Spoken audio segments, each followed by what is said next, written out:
Nothing is impossible. This is not philosophy. This is physics.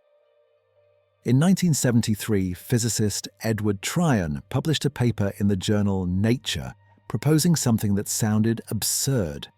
The entire universe is a quantum fluctuation that emerged from nothing, not from something small, from nothing at all. The idea was ridiculed initially, dismissed as speculation without evidence. But over the following decades, as physicists probed deeper into quantum mechanics and examined the earliest moments after the Big Bang, they discovered something far more unsettling than Tryon's proposal. They found that nothing itself is unstable. The vacuum of space, even when stripped of all matter and energy, seethes with activity.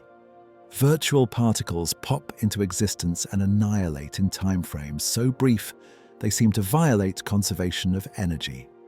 The quantum vacuum has measurable energy density, roughly 10 to the power of -9 joules per cubic meter according to cosmological observations. This energy is real. It pushes galaxies apart. We call it dark energy. Here is where it gets strange. The quantum vacuum is not empty space. It is the lowest energy state possible, the ground floor of reality. But this ground floor is not zero. It sits at a value slightly above nothing, and this tiny elevation above absolute nothingness changes everything. Physicists describe this using quantum field theory, developed primarily in the AND by Richard Feynman, Julian Schwinger, and Shinichiro Tominaga. According to this framework, even empty space contains quantum fields that permeate all of existence. These fields never stop fluctuating, even at their lowest energy state. The electromagnetic field fluctuates. The electron field fluctuates. Every fundamental field in nature fluctuates. These fluctuations are not optional. They are required by Heisenberg's uncertainty principle, formulated in 1927, which states that certain pairs of physical properties cannot both be known with perfect precision. Energy and time form such a pair. For incredibly brief intervals, roughly 10 to the power of -44 seconds, you cannot even define how much energy exists in a tiny region of space. During these intervals, energy can appear from nowhere, creating particle-antiparticle pairs that immediately destroy each other. This creates a problem. If the quantum vacuum has energy, and if this energy is positive rather than zero, then absolute nothing is actually something. More troubling still, this something is fundamentally unstable. In 1980, Alan Guth proposed the theory of cosmic inflation to explain certain puzzles about the early universe. Inflation suggests that a tiny fraction of a second after the Big Bang, space underwent exponential expansion driven by the energy of a quantum field. But here is what Guth and others realized.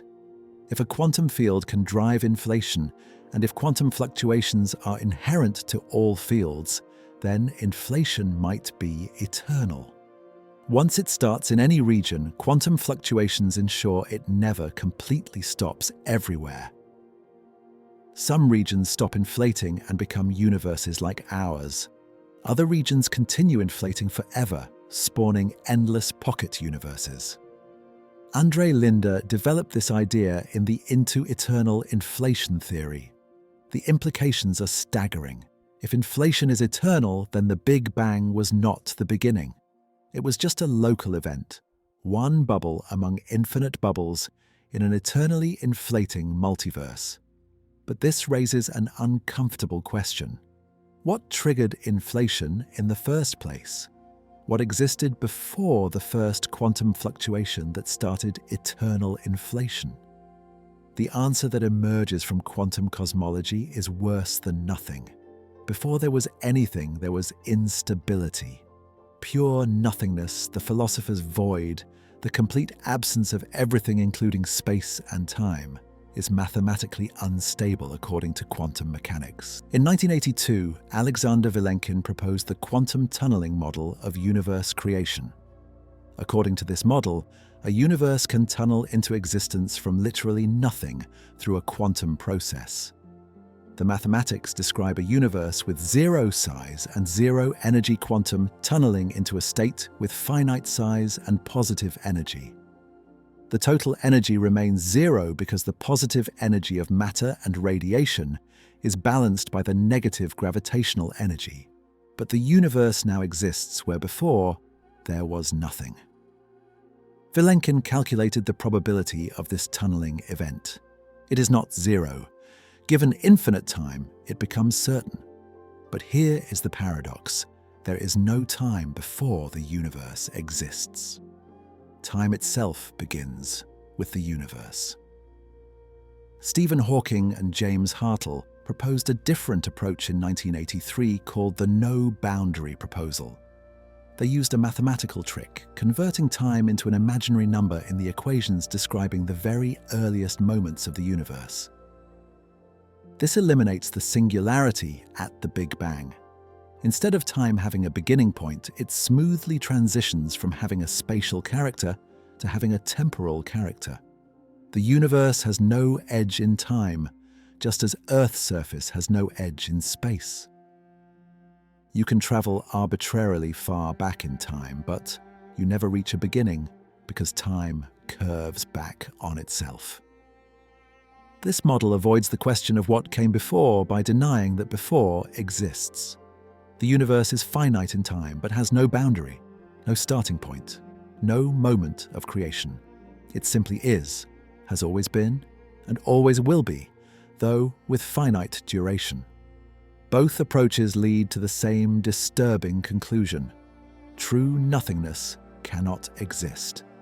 If nothing existed, quantum mechanics guarantees it would be unstable. Something would emerge.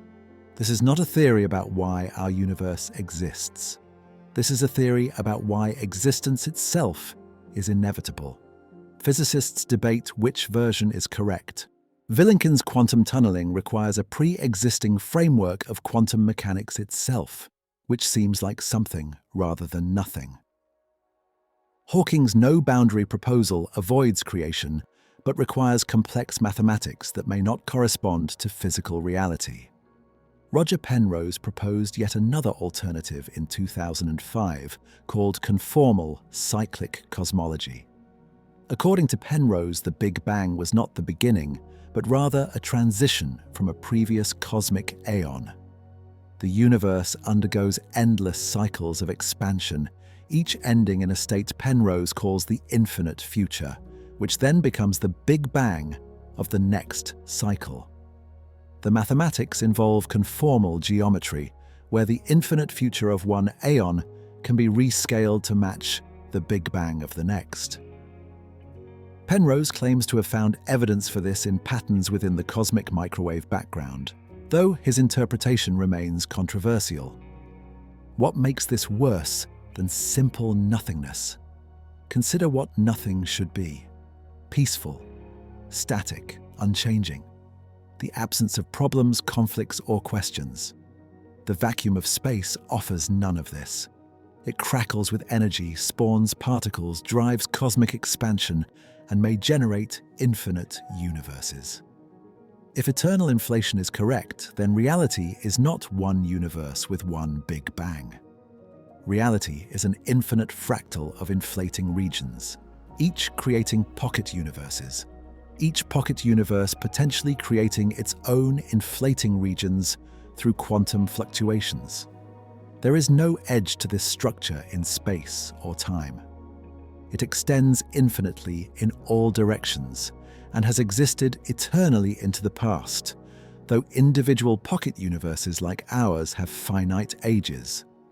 We live in one bubble of stability within an infinite ocean of exponentially expanding chaos. The Big Bang, that supposedly ultimate beginning, marks merely the moment our local bubble stopped inflating and began evolving into galaxies and stars. Other bubbles stopped inflating at different times, creating universes with potentially different physical constants and laws. The measurements confirming this picture come from multiple sources. The Planck satellite, launched by the European Space Agency in 2009, mapped the cosmic microwave background with unprecedented precision. This radiation, released 380,000 years after the Big Bang when the universe cooled enough for atoms to form, carries imprints of the conditions at the universe's birth. Planck measured tiny fluctuations in this radiation's temperature, variations of about 1 part in 100,000. These fluctuations match the predictions of inflation theory remarkably well. The pattern is nearly scale invariant, meaning fluctuations look similar at different size scales, exactly what quantum fluctuations stretched by inflation should produce. The spectral index, which measures how the fluctuations change with scale, is approximately 0.96, within a few percent of inflation's prediction. More dramatically, Planck found no evidence of any special direction or rotation in the universe's structure. The universe appears statistically identical in all directions, consistent with emerging from a tiny inflating patch, where quantum fluctuations were the only source of structure. Ground-based observations support this picture from different angles.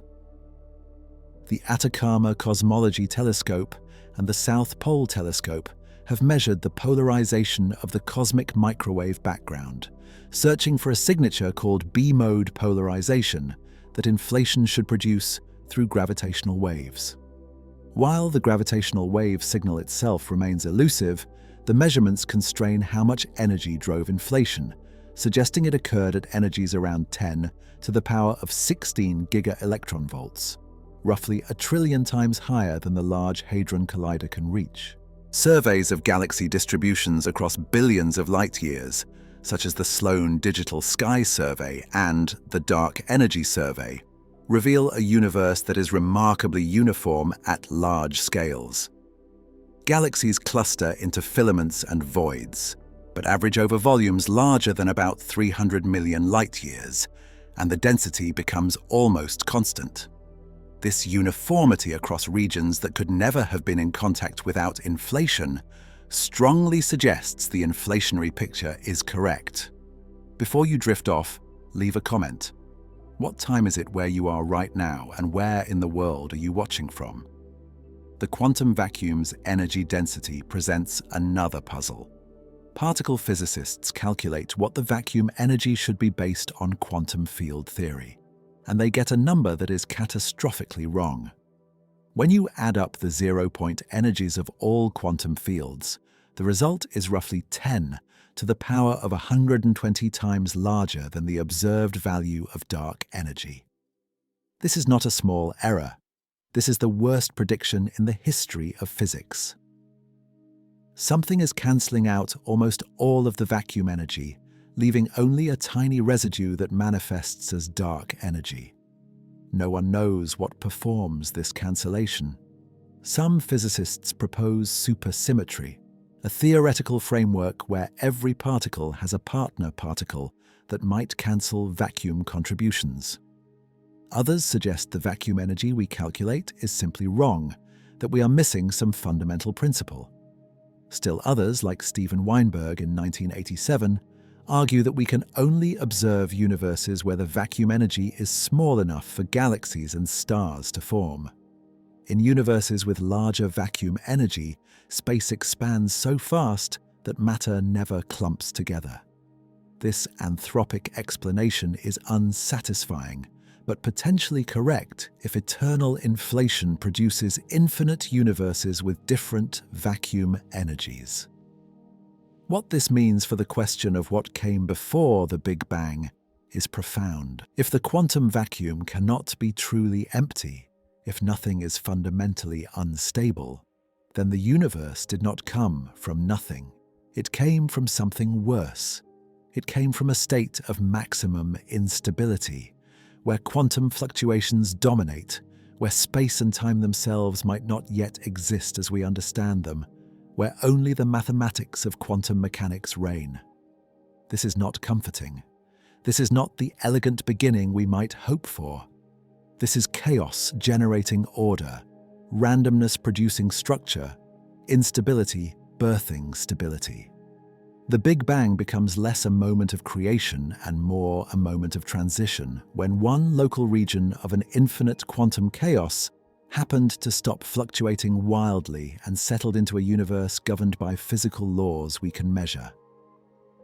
Think about that for a moment. Every atom in your body, every photon of light you see, every thought in your mind emerged from this transition. Approximately 13.8 billion years ago, our observable universe began as a tiny quantum fluctuation in an eternally inflating background. That fluctuation expanded, cooled, formed particles, then atoms, then stars and galaxies. But the inflating background never stopped. It continues generating new pocket universes, each with their own big bangs, potentially forever into the future, and having existed forever into the past. We are not the universe. We are one temporary island of stability in an infinite ocean of quantum chaos. This realization changes everything about how we think about existence, creation, and our place in reality. The Big Bang was not the ultimate beginning. It was just the local beginning, the moment when our particular bubble stopped churning and began evolving. What lies beyond our bubble, what existed before our bubble formed, is not nothing. It is something far more strange. It is the quantum foam, the seething vacuum, the eternally inflating multiverse where nothing means something and stability is temporary. The evidence for this picture continues accumulating. In 2018, the BICEP and Keck array experiments placed increasingly tight constraints on the energy scale of inflation. In 2020, the Dark Energy Survey published analyses of how structure formed in the universe over the past 8 billion years, confirming that dark energy behaves exactly like a cosmological constant, the simplest form of vacuum energy. In 2023, observations from the James Webb Space Telescope pushed our view back to galaxies forming just 300 million years after the Big Bang. And these early galaxies look remarkably mature, suggesting the universe transitioned from chaos to structure even faster than previous models predicted. Each new measurement reinforces the fundamental picture while adding new puzzles. The universe emerged from a state that was not nothing but was something far more violent and unstable than nothing could ever be.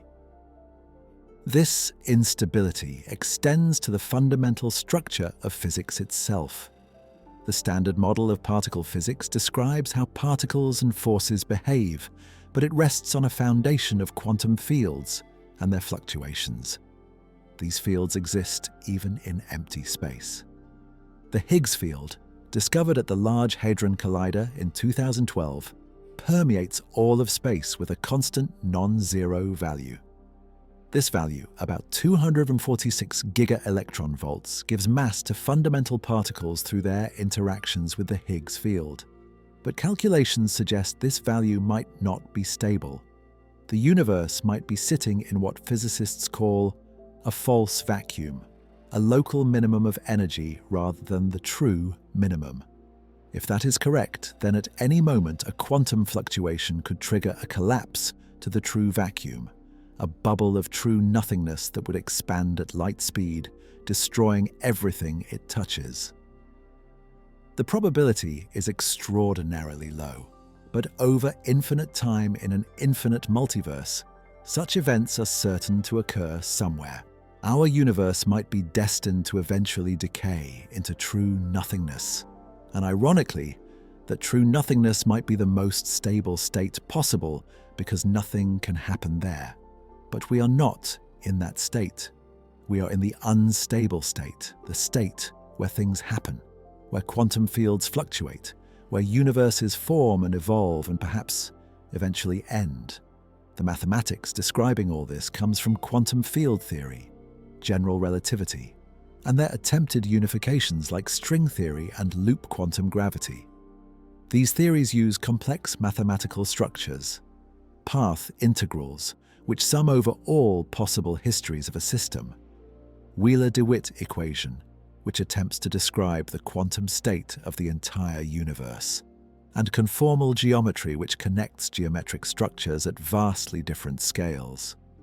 The details are intricate, but the conclusion is clear. Nothing is not stable. Nothing cannot exist. If pure nothingness ever existed, it would immediately cease being nothing, because quantum mechanics requires fluctuations, and fluctuations mean something rather than nothing. This conclusion is uncomfortable for those seeking ultimate answers about why anything exists.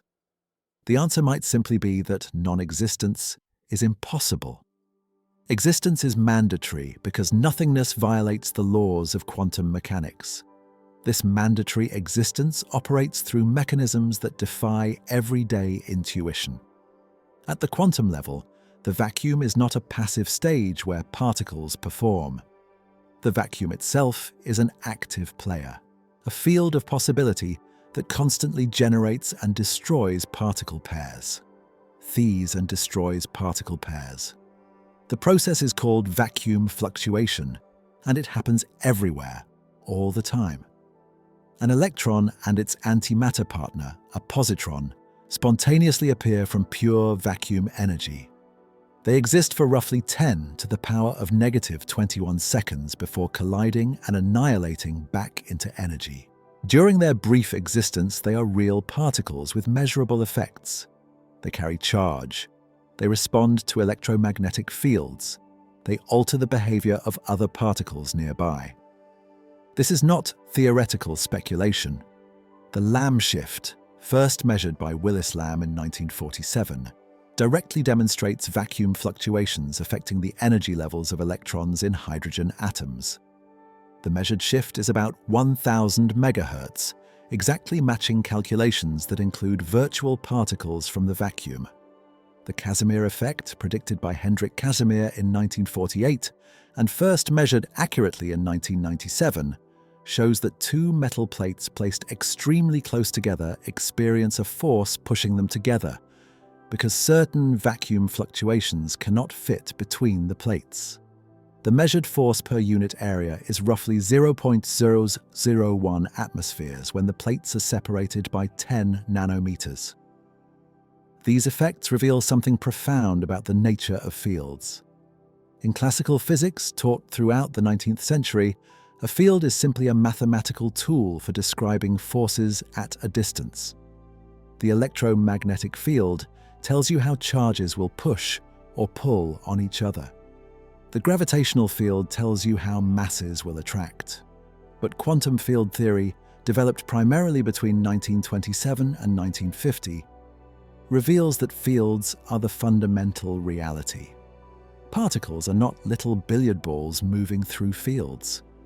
Particles are excitations of fields, like waves on an ocean. The electron is an excitation of the electron field.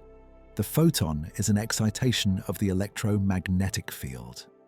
The Higgs boson is an excitation of the Higgs field.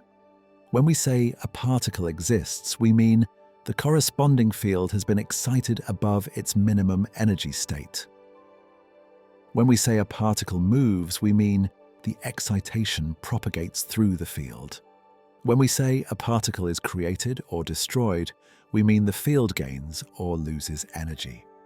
This perspective changes everything. It means particles are not fundamental. Fields are fundamental, and fields never vanish. Even in the deepest vacuum, every quantum field extends throughout all of space, fluctuating at its minimum energy level.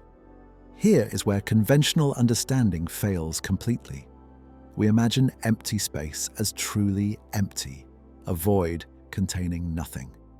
We imagine that if we removed every particle and every bit of energy from a region, we would have absolute nothingness. We are wrong.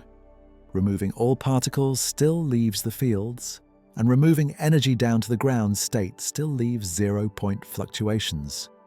You cannot remove the fields because fields are what space is made of. Space itself is not an empty container waiting to be filled. Space is the overlapping existence of all quantum fields, each vibrating at its zero-point energy. When we talk about the fabric of space-time, that fabric has texture. The texture is quantum fluctuations. General relativity, Einstein's theory of gravity, published in 1915, describes space-time as a smooth geometric structure that curves in response to mass and energy. But quantum mechanics says space-time cannot be smooth at the smallest scales. Below the Planck length, about 10 to the power of -35 meters, quantum fluctuations become so violent that the very geometry of space-time becomes uncertain. At these scales, space-time might not even be continuous. It might be discrete, quantized, fundamentally grainy rather than smooth. Think of space-time like the surface of an ocean viewed from different altitudes. From an airplane at 10,000 meters, the ocean looks perfectly smooth, a flat blue surface extending to the horizon. This is space-time as general relativity describes it, smooth and continuous. Descend to 100 meters above the surface and you see waves, swells, patterns of motion. This is space-time at accessible quantum scales where fields fluctuate but geometry remains well defined. Descend to just above the water and you see chaos. Individual water molecules crash into each other. Drops fly into the air. Foam and spray create a constantly changing interface between water and air. This is space-time at the Planck scale, where quantum fluctuations dominate and the smooth geometry breaks down. You cannot average over the chaos because the chaos is the fundamental reality. General relativity fails at this scale because it assumes smooth geometry. Quantum mechanics struggles because it assumes a fixed background space-time. Neither theory can properly describe what exists at the Planck scale, and yet this scale determines what came before the Big Bang, because in the earliest moments the entire observable universe was smaller than the Planck length. The quantum vacuum also produces measurable large-scale effects beyond laboratory experiments. The accelerating expansion of the universe, discovered in 1998 by two independent teams led by Saul Perlmutter, Brian Schmidt and Adam Rees, appears to be driven by vacuum energy. Astronomers measured the brightness and redshift of type Ia supernovae, stellar explosions that reach a predictable maximum brightness. By comparing the measured brightness to the expected brightness, they determined distances to galaxies billions of light-years away. The results showed that distant galaxies are farther away than they should be if the universe were expanding at a constant rate or slowing down. Instead, the expansion is accelerating. Something is pushing galaxies apart against the attractive force of gravity. That something has energy density of approximately 6 times 10 to the power of -10 joules per cubic meter, exactly the energy density expected from a cosmological constant representing vacuum energy. This energy density seems absurdly small, but multiply it by the volume of the observable universe and you get more energy than exists in all the stars, galaxies, and dark matter combined. Roughly 68% of the universe's total energy comes from this vacuum energy, which we call dark energy because we do not know what it truly is. The detection of vacuum effects requires extraordinary precision. The Lamb shift measurement in hydrogen involves spectroscopy, splitting light from excited hydrogen atoms into its component frequencies and measuring tiny differences between energy levels that should be identical according to classical quantum mechanics. The differences are roughly 1 part in 10 million of the electron's binding energy. The Casimir effect measurement requires positioning metal plates parallel to within nanometers, while eliminating all other forces like electrostatic attraction and vibration. The force being measured is about 1/10,000th the weight of a grain of sand acting on plates the size of postage stamps. The dark energy measurements require knowing the brightness of supernovae to within about 5%, and their distances to within 10% across billions of light years. Each of these measurements pushes technology to its limits, yet all confirm the same basic picture.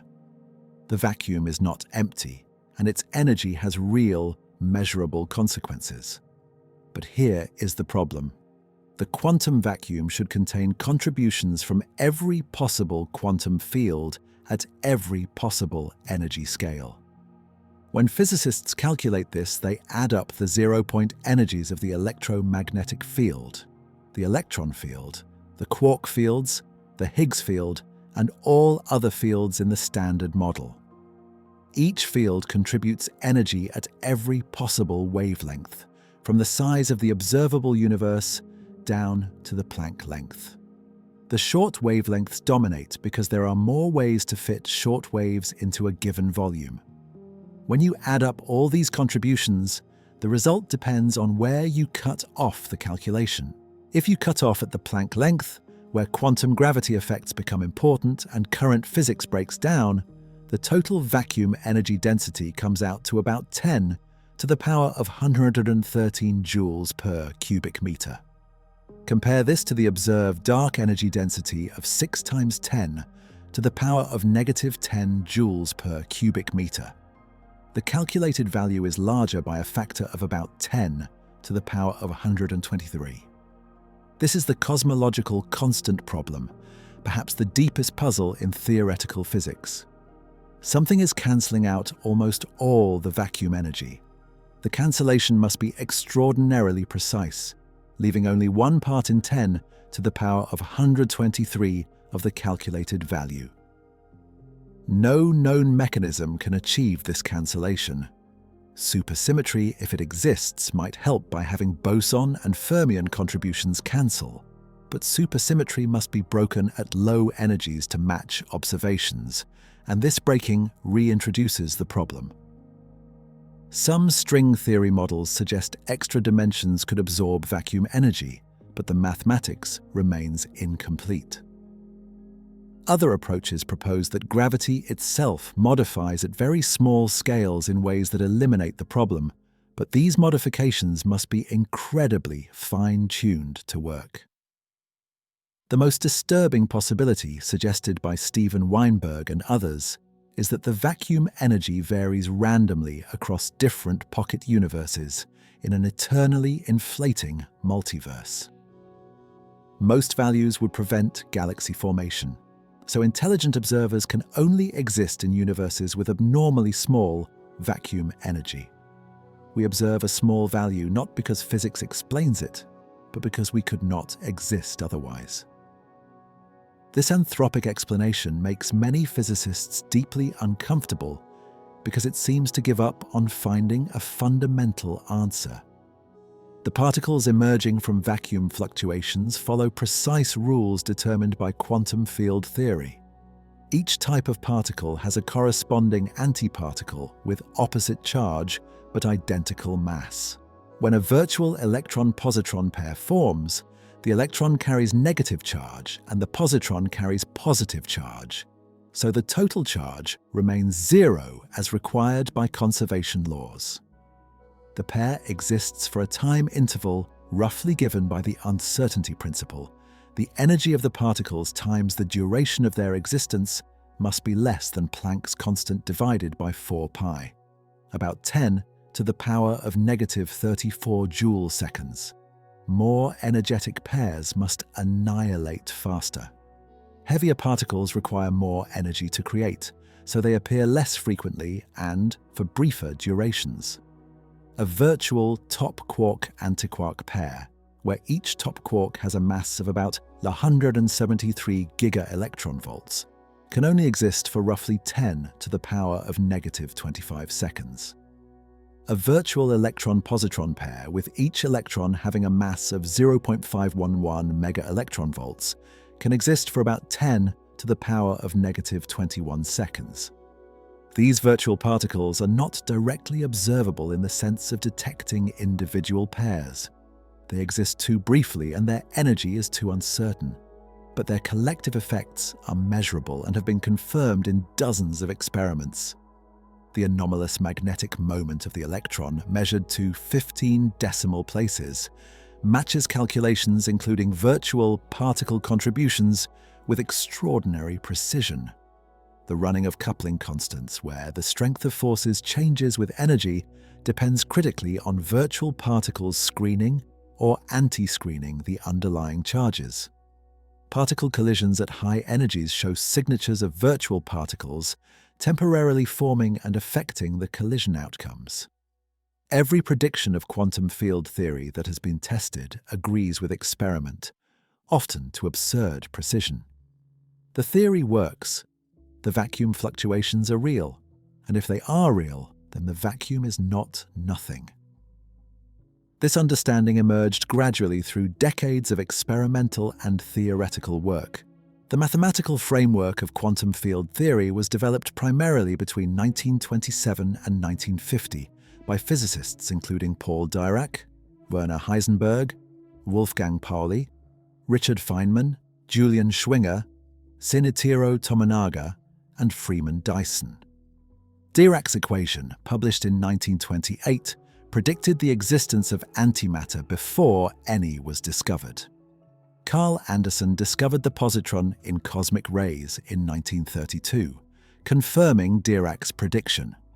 Feynman, Schwinger, and Tominaga independently developed quantum electrodynamics in the late Divande, providing a complete theory of how light and matter interact through virtual photons.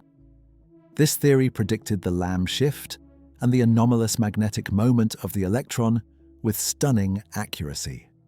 The successful predictions convinced physicists that quantum field theory was not just mathematics, but a true description of nature. By the framework had been extended to the weak and strong nuclear forces, creating the standard model of particle physics. This model describes 3 of the 4 fundamental forces through the exchange of virtual particles: photons for electromagnetism, W and Z, bosons for the weak force, and gluons for the strong force. What this means is that forces themselves arise from vacuum fluctuations. When 2 electrons repel each other, they do so by exchanging virtual photons that pop out of the vacuum, carry momentum between the electrons, and disappear back into the vacuum.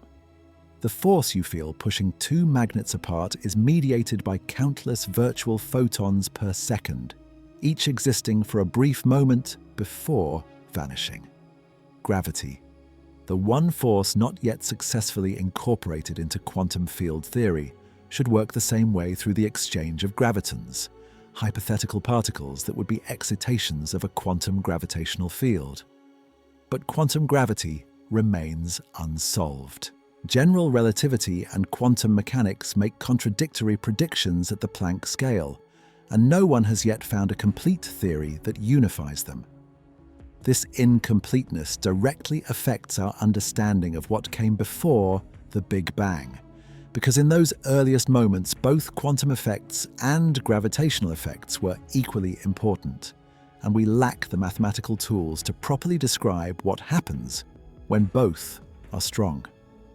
The transition from this quantum chaos to the ordered universe we observe requires understanding how quantum fluctuations in the early universe became the seeds of cosmic structure. During inflation, quantum fluctuations in the inflaton field, the field driving inflation, were stretched from subatomic to cosmic scales. These fluctuations in the field's energy density became fluctuations in the density of space itself. When inflation ended and our universe began its more sedate expansion, these density variations meant some regions had slightly more matter than others. Gravity amplified these differences over billions of years. Slightly denser regions attracted more matter, becoming denser still, eventually forming galaxies and clusters. Slightly less dense regions lost matter to their surroundings, becoming the cosmic voids we observe today. The pattern of galaxy clustering across the universe today is a direct map of quantum fluctuations from the first 10 to the power of negative 35 seconds of the Big Bang. We have traced the large-scale structure of the cosmos back to quantum uncertainty, back to the inherent instability of nothing. This connection between the smallest and largest scales hints at a deeper unity in physics, a possibility that has driven theoretical research for decades, but remains frustratingly incomplete. Structuring historical timeline with technological evolution. The search for this unity began not with cosmology, but with the atom. In 1900, Max Planck introduced the concept of quantized energy to explain blackbody radiation, proposing that electromagnetic energy could only be emitted or absorbed in discrete packets he called quanta. The energy of each quantanta. The energy of each quantum equaled a constant now called Planck's constant, multiplied by the frequency of the radiation. This constant has a value of approximately 6.626 times 10 to the power of negative 34 joule seconds. Planck himself was uncomfortable with this radical idea, considering it a mathematical trick rather than physical reality. But in 1905, Albert Einstein took the concept seriously, explaining the photoelectric effect by proposing that light itself consists of particles, later named photons.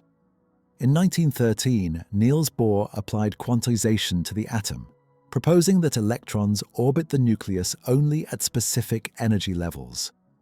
When an electron jumps between levels, it emits or absorbs a photon with energy exactly equal to the difference between the levels. These early quantum ideas were fragmentary, rules that worked without explaining why they worked. The why came with the development of quantum mechanics in the US. Two different mathematical formulations emerged almost simultaneously.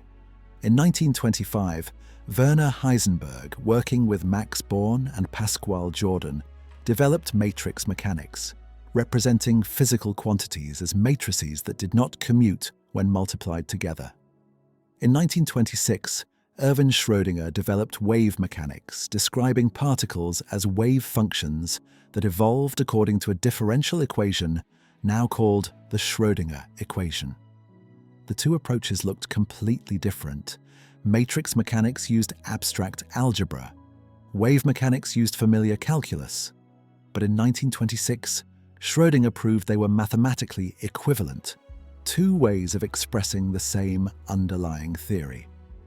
Paul Dirac then developed a more general formulation in 1926 and 1927, introducing the bracket notation still used today. These developments mark the birth of quantum mechanics as a complete theory, though profound questions about its interpretation remained unresolved. Heisenberg's uncertainty principle, formulated in 1927, established fundamental limits on what could be known about particle properties. The more precisely you measure position, the less precisely you can know momentum, with the product of uncertainties bounded below by Planck's constant divided by 4π. But quantum mechanics as developed in the treated time and space differently. Time was a parameter, marching forward in the Schrödinger equation. Space was part of the wave function, something the particle existed within. This asymmetry troubled physicists, particularly because Einstein's special relativity, published in 1905, treated space and time on equal footing as parts of space-time. Dirac addressed this in 1928 by developing an equation that combined quantum mechanics with special relativity. The Dirac equation described how electron wave functions evolved in a way consistent with both quantum mechanics and relativity. But the equation predicted something strange. For every solution representing an electron with positive energy, there was another solution representing an electron with negative energy. Dirac initially interpreted the negative energy solutions as a sea of electrons filling all negative energy states, with holes in this sea appearing as positively charged particles. In 1932, Carl Anderson discovered such particles in cosmic rays, calling them positrons. The interpretation as a sea of electrons proved wrong, but the prediction of antimatter was correct. Every particle has an antiparticle with opposite charge. This discovery forced physicists to think about particles differently. If particles and antiparticles could be created and destroyed in pairs, then particle number was not conserved. Only energy, momentum, and charge were conserved. This realization led to quantum field theory, where particles are not fundamental objects but rather excitations of underlying fields. The electromagnetic field exists throughout space. When this field has sufficient energy concentrated in a small region, we observe a photon. The electron field exists throughout space. When this field has an excitation with energy above a threshold of about 0.511 mega-electron volts, we observe an electron. If an excitation has negative energy eigenvalue, we interpret it as a positron, the antiparticle. This perspective was developed primarily by Dirac, Heisenberg, Pauli, and others in the early TRU, though the mathematics remained incomplete and gave nonsensical infinite answers for many calculations. The breakthrough came in the late through a technique called renormalization, developed independently by Richard Feynman, Julian Schwinger, and Shinichiro Tominaga. All three received the Nobel Prize in 1965 for this work. Renormalization showed how to extract finite, meaningful predictions from quantum field theory, despite infinities appearing in intermediate calculations. The key insight was that certain quantities, like the mass and charge of the electron, receive infinite contributions from virtual particles.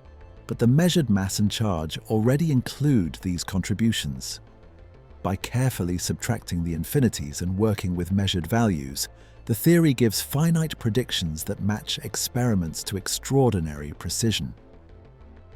The anomalous magnetic moment of the electron, measured by Polycarp Cush in 1947 and refined over subsequent decades, provided a crucial test.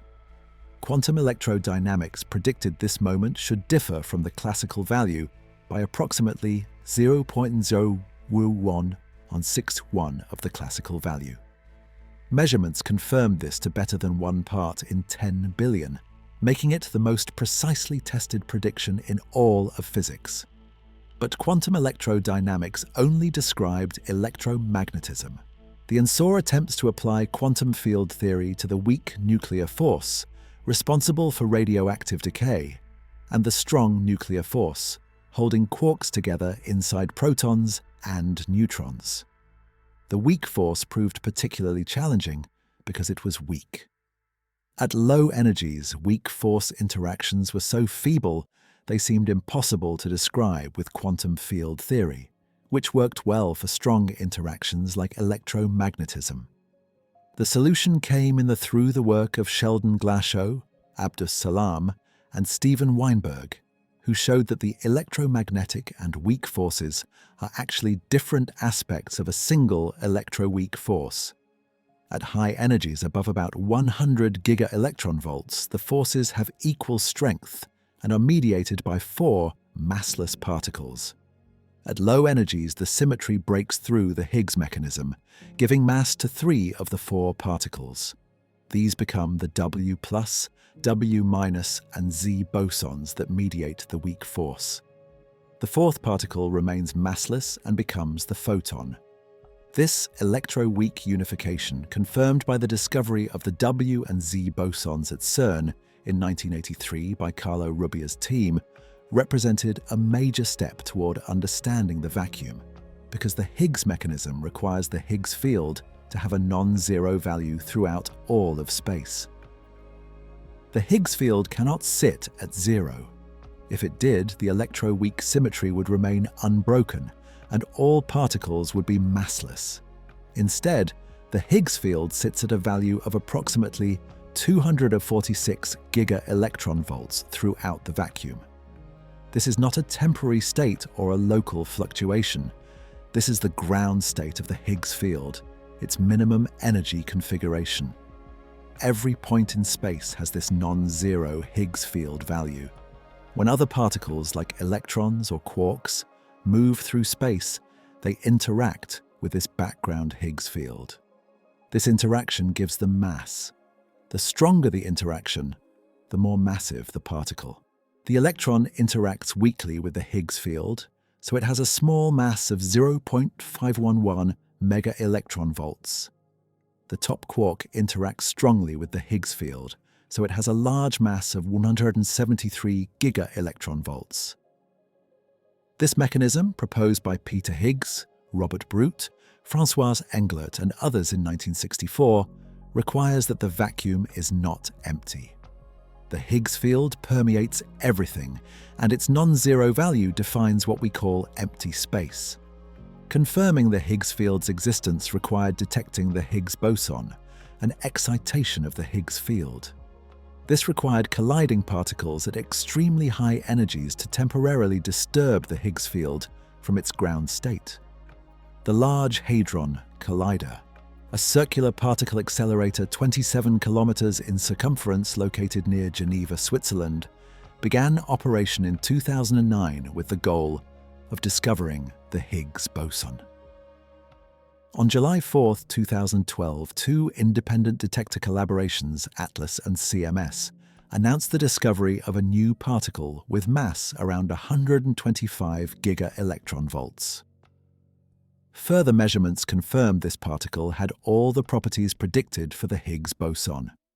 The discovery completed the standard model of particle physics and confirmed that the vacuum contains a non-zero Higgs field. But it also raised new questions. Why does the Higgs field sit at 246 giga-electronvolts rather than some other value? Why is the Higgs boson mass 125 giga-electronvolts rather than much higher? These values seem fine-tuned, and fine-tuning in physics usually suggests incomplete understanding.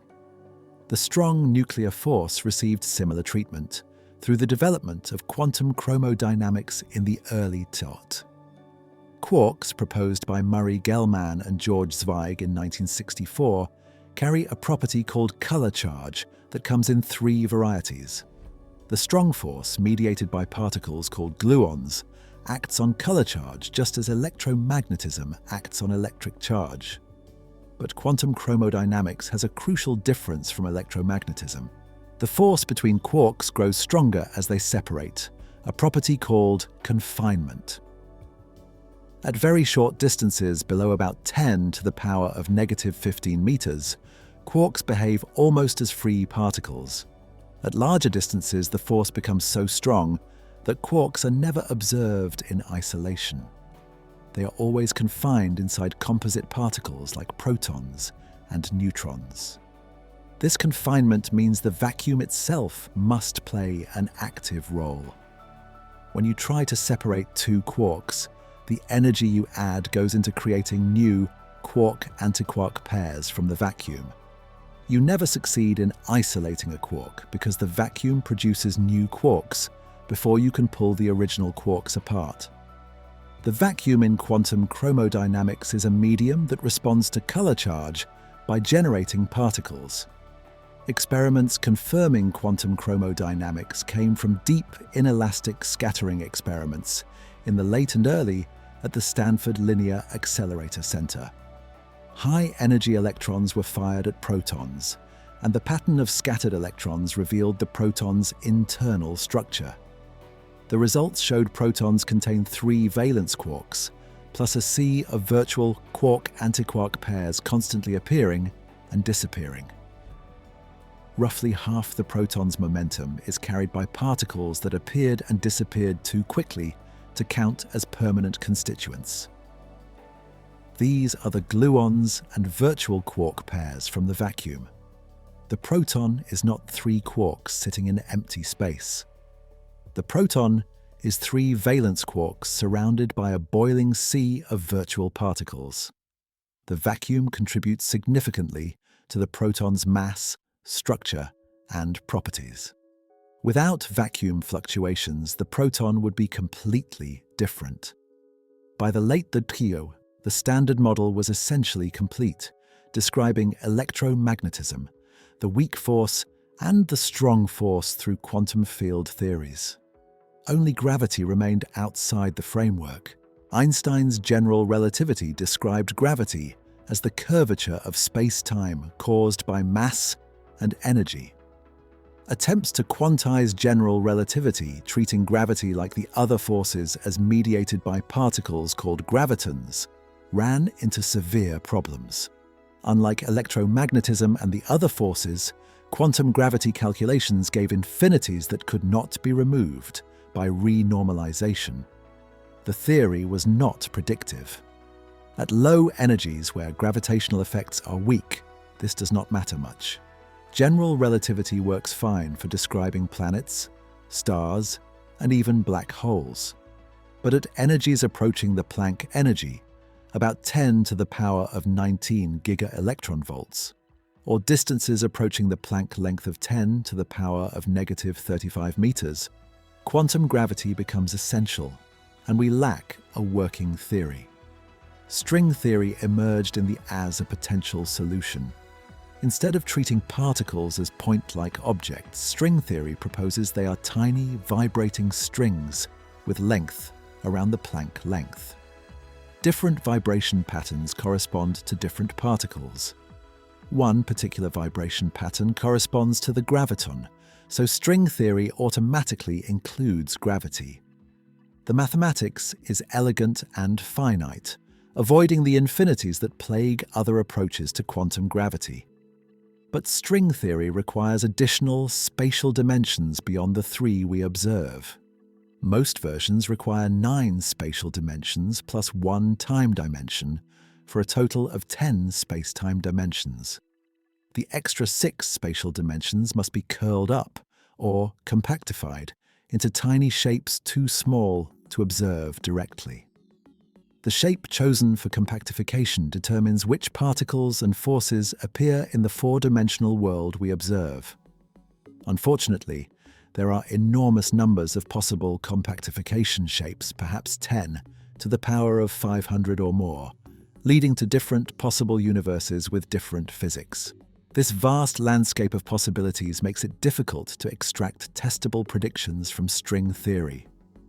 An alternative approach, loop quantum gravity, developed from the Onward by Abhay Ashtekar, Carlo Rovelli, Lee Smolin, and others, attempts to quantize general relativity directly without introducing strings or extra dimensions. The theory describes space-time as built from discrete loops, forming a network structure at the Planck scale. Space is not continuous but quantized, made of indivisible units. Time emerges from the evolution of this quantum network. Loop quantum gravity predicts that the Big Bang singularity, where classical general relativity says density becomes infinite, is replaced by a quantum bounce. The universe contracts to a minimum volume around the Planck scale, then bounces into expansion. Before the bounce was a previous universe undergoing contraction. This removes the need for a beginning and allows cosmology to extend arbitrarily far back in time, though the bounce erases most information about the previous cycle. The James Webb Space Telescope, launched in 2021, has pushed observations back to galaxies forming just 300 million years after the Big Bang. These early galaxies appear surprisingly massive and well-formed, challenging models of structure formation. Observations published in 2023 revealed galaxies with masses exceeding 10 billion solar masses at redshifts above 10, corresponding to times less than 500 million years after the Big Bang. Standard models struggle to explain how such massive galaxies formed so quickly from the small density fluctuations imprinted during inflation. Either the initial fluctuations were larger than expected, or structure formation proceeded faster than models predict, or our understanding of the very early universe needs revision. Each possibility connects back to the question of what came before the Big Bang, And what set the initial conditions for structure formation? The cosmic microwave background, mapped with increasing precision by satellites from COBE in 1989 to WMAP in 2001 to Planck in 2009, 2013, provides snapshots of the universe 380,000 years after the Big Bang. The temperature fluctuations in this radiation follow a specific pattern predicted by inflation theory. The Planck satellite measured the temperature to 1 part in 100,000 across the sky, revealing fluctuations of about 18 microkelvins around an average temperature of 2.725 Kelvin. The statistical properties of these fluctuations match quantum fluctuations stretched by inflation during the first fraction of a second after the Big Bang. But subtle anomalies persist. The fluctuations at the larger scales, corresponding to structures bigger than about 60 degrees on the sky, are weaker than expected. Some directions in space show slightly different fluctuation amplitudes than others, violating the expected statistical isotropy. These anomalies are not large enough to disprove inflation, but they hint that something about the standard picture may be incomplete. Dark energy observations have evolved similarly. The initial discovery in 1998 used 52 distant supernovae. By 2024, surveys have measured thousands of supernovae across a range of distances and cosmic times. The Pantheon Plus analysis, published in 2022, included 701 supernova and confirmed that dark energy behaves like a cosmological constant to within a few percent. The equation of state parameter, which would equal -1 for a cosmological constant, has been measured as -1.04 plus or -0.05. This consistency with a cosmological constant strengthens the interpretation of dark energy as vacuum energy, but makes the cosmological constant problem even more acute. Why is the vacuum energy so small yet non-zero? The answer likely connects to the question of what came before the Big Bang, because the vacuum energy determined how inflation ended and how our universe began its expansion. These parallel lines of development in particle physics, cosmology, and quantum gravity all point toward the same conclusion, but through different routes. The vacuum is not empty. It contains fields at non-zero values. It fluctuates with virtual particles. It has measurable energy density, and it is fundamentally unstable in ways that might explain why anything exists at all. The question of what came before the Big Bang transforms into the question of what the quantum vacuum was doing before our particular pocket universe began, and the answer emerging from decades of theoretical and experimental work is both strange and unsettling. The quantum vacuum does not exist in isolation. It sits embedded within the larger structure of space-time itself, influencing and being influenced by the cosmic evolution that began 13.8 billion years ago.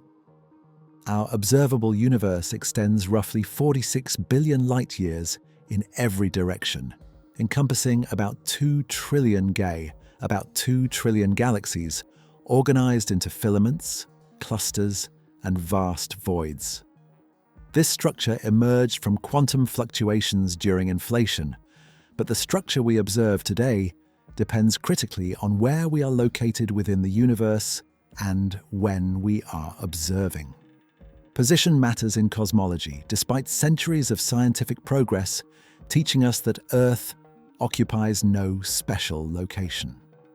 The Copernican principle, established in the 16th century and reinforced by every subsequent discovery, states that we are not at the center of anything. Earth orbits an ordinary star in the outer regions of an ordinary galaxy. Yet our measurements of the universe, particularly our measurements of its expansion rate and vacuum energy, might be influenced by our local cosmic environment in ways only recently appreciated. The expansion rate of the universe is quantified by the Hubble constant, named after Edwin Hubble, who discovered cosmic expansion in 1929. This constant tells us how fast galaxies recede from us per unit distance. If the Hubble constant equals 70 kilometers per second per megaparsec, then a galaxy 1 megaparsec away, about 3.26 million light-years, recedes at 70 kilometers per second. A galaxy 2 megaparsecs away recedes at 140 kilometers per second. The relationship is linear, at least approximately.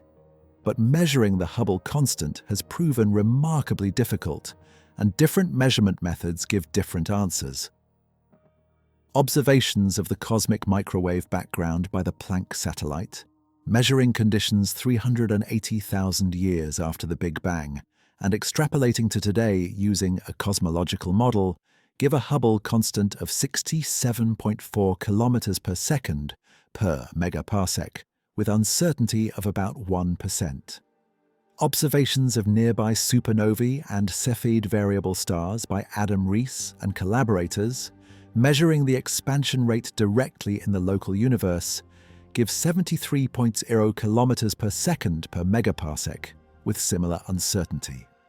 These values differ by roughly 8%, far more than the uncertainties allow. This is the Hubble tension, one of the most significant problems in cosmology today. The tension might indicate new physics, some modification to our understanding of how the universe expands or what it contains.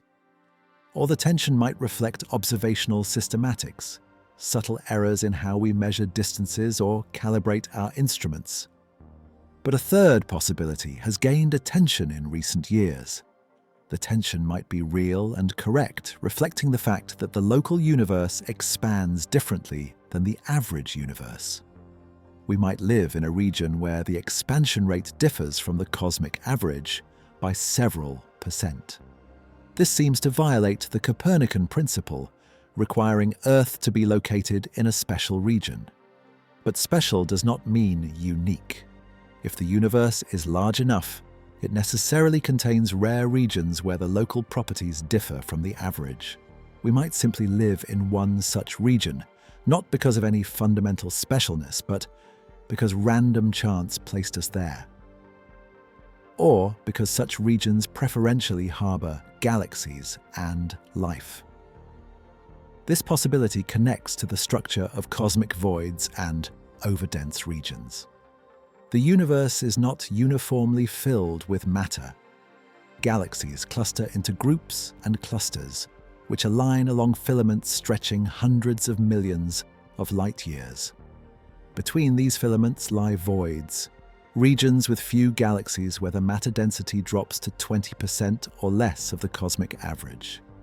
The largest known void, the Boötes void discovered in 1981, stretches about 330 million light-years across. If Earth were located inside a large underdense region, a local void or near the edge of a void, our measurements of the expansion rate might differ from the cosmic average because the local density affects the expansion rate. Lower density means faster expansion in that region. If we measured the expansion rate using nearby supernovae all located in the same underdense region, we would measure a faster expansion than the true cosmic average. The Hubble tension might reflect our location rather than fundamental physics. Testing this requires mapping the three-dimensional distribution of matter around us in extraordinary detail. The Dark Energy Survey, operating from 2013 to 2019, mapped the positions of 300 million galaxies out to distances of several billion light-years. The survey revealed a complex structure of filaments and voids, but with limitations. Measuring the precise distance to each galaxy requires spectroscopy, splitting the galaxy's light into its component wavelengths to measure the redshift precisely. The Dark Energy Survey used primarily photometry, measuring brightness in several broad wavelength bands, which gives less accurate distances. Ongoing surveys like the Dark Energy Spectroscopic Instrument, which began full operations in 2021, are measuring precise redshifts for tens of millions of galaxies.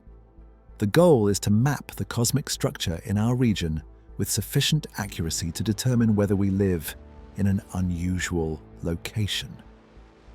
Early results suggest some evidence for local underdensity, but the magnitude and extent remain uncertain.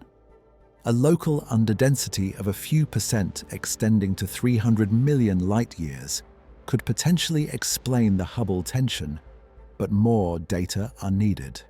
Here is where it gets uncomfortable. If we live in a region that differs from the cosmic average by enough to affect our measurements of fundamental constants like the Hubble constant, then our observations of the universe are systematically biased. We cannot simply point our telescopes at the sky and measure the true properties of the cosmos. We must first understand our local environment and correct for its effects. This is not a new problem. Astronomers have long known that Earth's atmosphere distorts observations, that the sun's glare blocks certain directions, that our galaxy's dust obscures distant galaxies. But those are local effects in a trivial sense, affecting light on its way to our telescopes. The suggestion that our cosmic environment might systematically bias our understanding of universal expansion is more profound. It means our location in space affects the fundamental measurements we make about the nature of reality. Position matters cosmologically. The vacuum energy complicates this further. Dark energy does not cluster like matter. It remains uniformly distributed throughout space, at least as far as observations can determine. But if dark energy is truly quantum vacuum energy, its density might vary slightly from place to place due to quantum fluctuations in the underlying fields. These variations would be extraordinarily small at accessible scales, washing out over volumes much smaller than a galaxy. But in the early universe during inflation, quantum fluctuations were stretched to cosmic scales before they could wash out. The result is that different pocket universes in an eternally inflating multiverse might have slightly different vacuum energy densities. We observe the value we do because we live in a pocket universe with that value. This anthropic argument provides a potential explanation for the cosmological constant problem, but it requires accepting that we cannot predict the vacuum energy from first principles, only constrain it through the requirement that observers, like us, can exist. The connection between local structure and global properties creates paradoxes. The universe appears homogeneous and isotropic at large scales, meaning it looks statistically the same in all directions and at all locations when averaged over volumes larger than about 300 million light-years. This homogeneity is a fundamental assumption of standard cosmology, enshrined in the Friedmann equations that describe cosmic evolution. But measurements of the cosmic microwave background show anomalies that violate this assumption. The dipole anisotropy, where one direction in space appears slightly hotter and the opposite direction slightly cooler, is explained by Earth's motion through space at about 370 kilometers per second relative to the cosmic microwave background rest frame. This motion is caused by gravitational attraction from nearby matter concentrations. But measurements of galaxy peculiar velocities, the motions of galaxies relative to cosmic expansion, suggest bulk flows extending to 300 million light-years or more, with velocities of 400 kilometers per second. These flows are larger and extend farther than standard cosmology easily explains. Something is pulling large volumes of space in coherent directions. One possibility is that massive structures beyond our observable horizon exert gravitational influence on our region. The observable universe, the region from which light has had time to reach us since the Big Bang, extends 46 billion light-years in every direction. But the actual universe is much larger, potentially infinite. Structures beyond the observable horizon cannot be seen, but their gravity might still affect matter within our observable region. If a truly enormous overdensity, perhaps a structure hundreds of billions of light-years across, exists just beyond our horizon, its gravity could produce the bulk flows we observe. But this contradicts the assumption of homogeneity.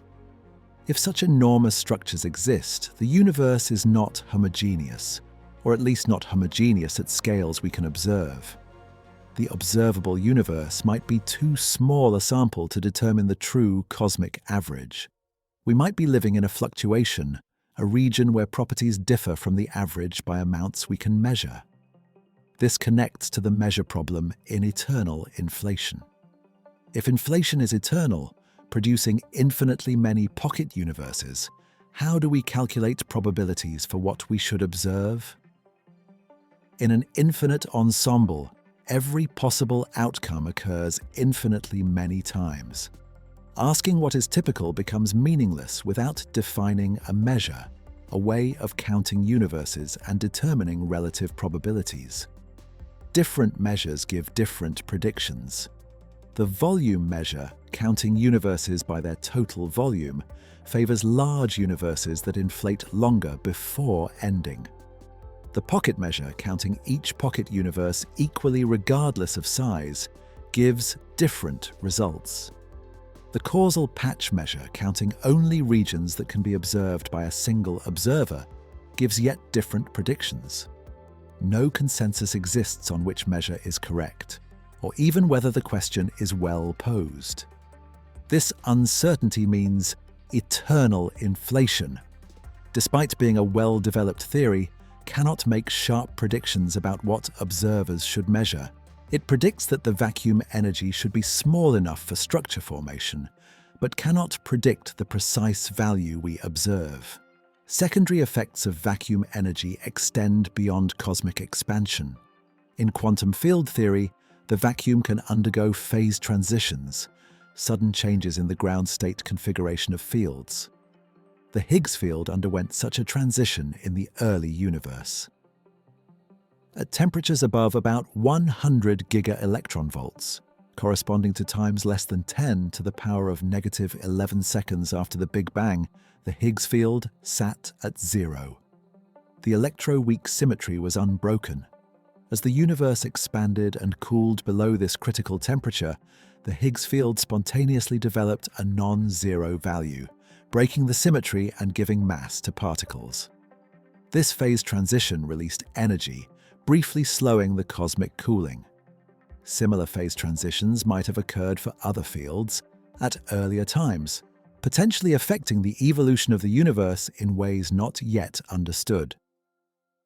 The quantum chromodynamics phase transition, when quarks became confined inside protons and neutrons, occurred at about 150 mega-electron-volts, roughly 1 microsecond after the Big Bang.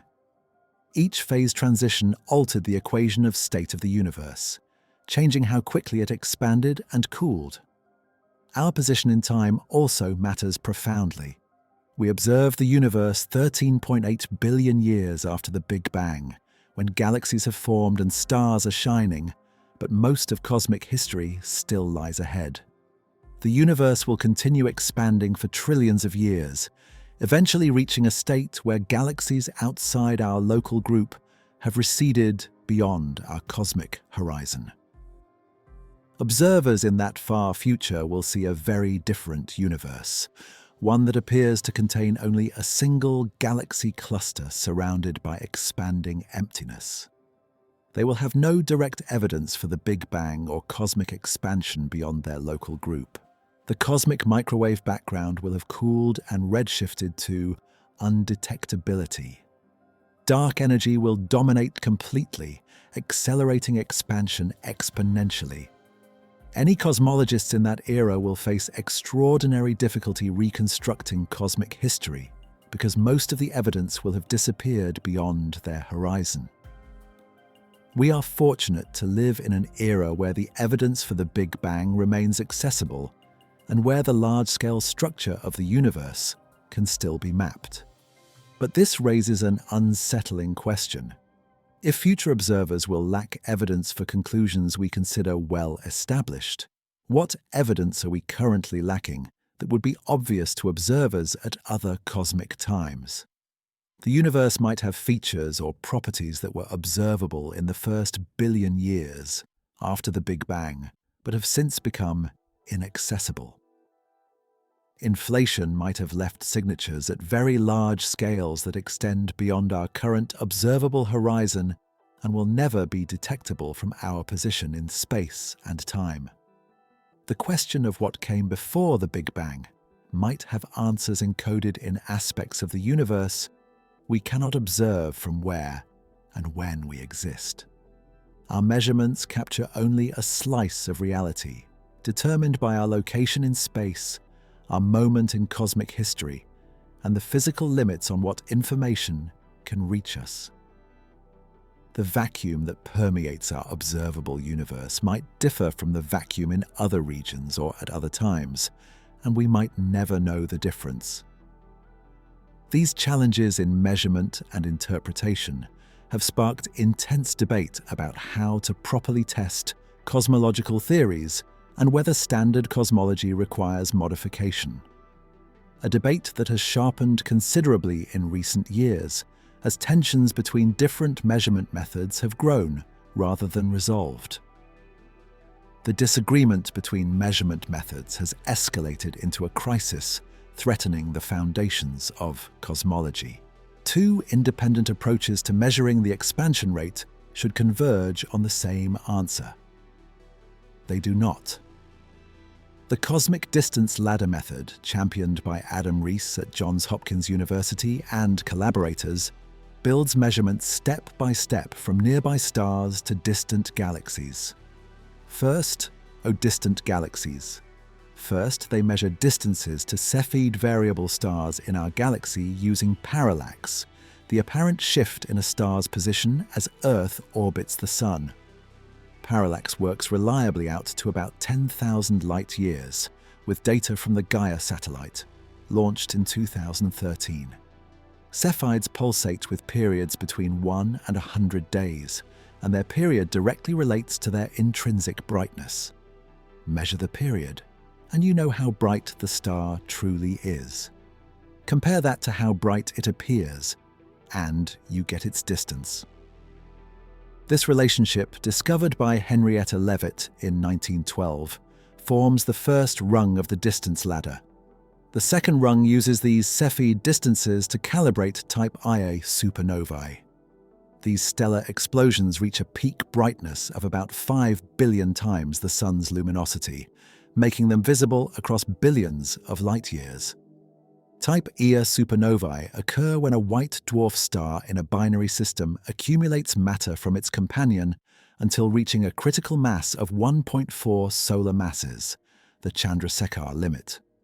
At this mass, carbon fusion ignites throughout the star nearly simultaneously, detonating the entire white dwarf. Because this mass is always the same, the explosion brightness is always similar, though not identical. Supernovae that brighten and fade slowly are intrinsically brighter than those that evolve quickly. By measuring the light curve shape, astronomers can standardize the brightness to within about 15%. Rees and collaborators observed Cepheids in galaxies that also hosted Type Ia supernovae, directly linking the two distance indicators.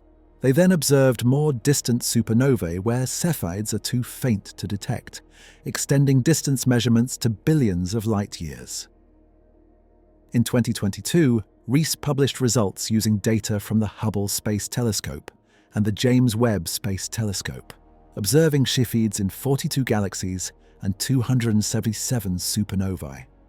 The result: the universe expands at 73.0 kilometers per second per megaparsec, with uncertainty of only 1.3%. The cosmic microwave background method takes an entirely different approach. Instead of building a distance ladder rung by rung, it analyzes the pattern of temperature fluctuations in the cosmic microwave background radiation and works backward to determine what expansion rate would produce that pattern. The Planck satellite, operating from 2009 to 2013, mapped these fluctuations with extraordinary precision across the entire sky. The temperature varies by about 18 microkelvins around an average of 2.725 Kelvin. The pattern of these variations contains acoustic oscillations, sound waves propagating through the hot plasma that filled the universe before atoms formed. The wavelength of these oscillations depended on the universe's density, composition, and expansion rate.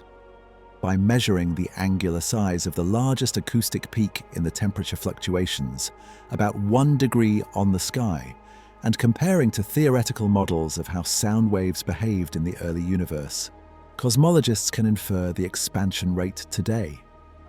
This method assumes the standard model of cosmology is correct, particularly that the universe contains about 68% dark energy, 27% dark matter, and 5% ordinary matter. Under these assumptions, Planck data gives a Hubble constant of 67.4 kilometers per second per megaparsec, with uncertainty of less than 1%. The two measurements differ by 5.6 kilometers per second per megaparsec, roughly 8%. The combined uncertainties give this discrepancy a statistical significance of about 5 sigma, meaning if the measurements were consistent, random chance would produce such a discrepancy only once in 3.5 million repetitions. This exceeds the 5 sigma threshold physicists typically require to claim a discovery. The Hubble tension is real. Both measurements appear robust, checked and rechecked through multiple independent analyses. Yet they cannot both be correct if standard cosmology is accurate. Something is wrong, but no one knows what. The disagreement might indicate systematic errors in one or both measurements. The distance ladder method might have subtle calibration problems, perhaps with how Cepheid brightnesses are standardized, or how parallax distances are measured. The cosmic microwave background method might suffer from foreground contamination, dust in our galaxy affecting the measurements, or incorrect assumptions about the universe's composition. Or the disagreement might indicate new physics. Perhaps dark energy is not constant but changes with time. The equation of state parameter W, which equals -1 for a true cosmological constant, might actually be negative 0.95 or -1.05, varying slowly over cosmic history. This would alter how the universe expands and could reconcile the measurements. Perhaps dark energy interacts with dark matter in ways not included in standard models, changing the expansion history. Perhaps the universe underwent an unexpected transition sometime between the cosmic microwave background era and today, some phase change or field evolution that altered the expansion rate. Perhaps gravity itself behaves differently on cosmic scales than general relativity predicts, requiring modifications to Einstein's equations. Dozens of theoretical papers have explored these possibilities, proposing new particles, new fields, new interactions, new modifications to gravity. None has emerged as a clear solution consistent with all other observations. Here is the problem. The vacuum energy density directly determines the cosmic expansion rate. Dark energy, comprising 68% of the universe's total energy, drives accelerating expansion. If we measure the expansion rate incorrectly, we infer the wrong dark energy density. If the local expansion rate truly is 73 kilometers per second per megaparsec rather than 67, the dark energy density in our local region is about 20% higher than the cosmic average. But dark energy is supposed to be uniform. It does not cluster like matter. A 20% variation in dark energy over observable scales would violate fundamental assumptions about its nature. Unless dark energy is not truly vacuum energy, but something else, something that can vary from place to place. This would fundamentally change our understanding of what fills the quantum vacuum and what drives cosmic expansion. The answer to what the vacuum is directly impacts the answer to what came before the Big Bang, because inflation's ending and our universe's beginning depended critically on vacuum energy transitions. The implications extend beyond expansion rate measurements. The baryon acoustic oscillation scale, a characteristic length of about 150 megaparsecs, imprinted by sound waves in the early universe and still visible in galaxy distributions today, provides an independent standard ruler. Surveys measuring galaxy clustering have determined the baryon acoustic oscillation scale to high precision. These measurements generally agree with the cosmic microwave background value of the Hubble constant, not the distance ladder value. This seems to favor the cosmic microwave background method. But weak gravitational lensing measurements, which study how galaxy clusters bend light from more distant galaxies, tend to find slightly less matter clustering than predicted by the cosmic microwave background model. This tension, called the sigma-8 tension after a parameter measuring the amplitude of matter clustering, reaches about 2 to 3 sigma significance. Together with the Hubble tension, these discrepancies suggest standard cosmology might be missing something significant. The measurements are not all consistent with each other, and the inconsistencies exceed what random errors should produce. What happens next depends on whether the tensions resolve or deepen. If systematic errors explain the discrepancies, improved measurements should bring the values closer together. The Nancy Grace Roman Space Telescope, scheduled for launch in 2027, will observe thousands of supernovae with better calibration than previous instruments. The Euclid satellite, launched in 2023, will map billions of galaxies across cosmic time, measuring the expansion history through multiple independent methods. The Simons Observatory, beginning full operations in 2024, will measure cosmic microwave background polarization with unprecedented sensitivity, potentially detecting the gravitational wave signature of inflation and providing tighter constraints on early universe physics. If these next-generation instruments confirm the existing measurements and the tensions persist or worsen, cosmology faces a revolution. The standard model works too well to be completely wrong, but the tensions indicate it is incomplete. The stakes could not be higher. Standard cosmology successfully predicted the existence of the cosmic microwave background decades before its accidental discovery in 1965. It predicted the abundances of light elements like deuterium, helium-3, and lithium-7 produced in the first few minutes after the Big Bang, matching observations to within a few percent. It predicted the pattern of galaxy clustering across billions of light years. These successes firmly established the basic picture. The universe began in a hot, dense state and has been expanding and cooling for 13.8 billion years. But the model assumes the vacuum energy is constant, that dark energy does not evolve, that dark matter is cold and non-interacting, that general relativity correctly describes gravity on all scales, that our position in the universe is not special. If any of these assumptions fail, the entire framework requires revision. The Hubble tension might be the first crack, the first unambiguous signal that something in the foundation is wrong. Think about the circular reasoning involved. We use the cosmic microwave background to determine the universe's composition, including dark energy density. We use that composition to calculate how the universe should expand. We then measure the expansion rate and find it disagrees with the prediction. Do we trust the model or the measurement? The distance ladder seems direct, building from well-understood physics, one step at a time. But each step introduces potential errors that multiply as you climb higher. The cosmic microwave background method seems indirect, relying on theoretical models of early universe physics. But those models are constrained by decades of particle physics experiments and have passed numerous independent tests. Both approaches have strengths and weaknesses. The fact they disagree so significantly suggests at least one approach misses something crucial. The role of local structure adds another layer of complexity.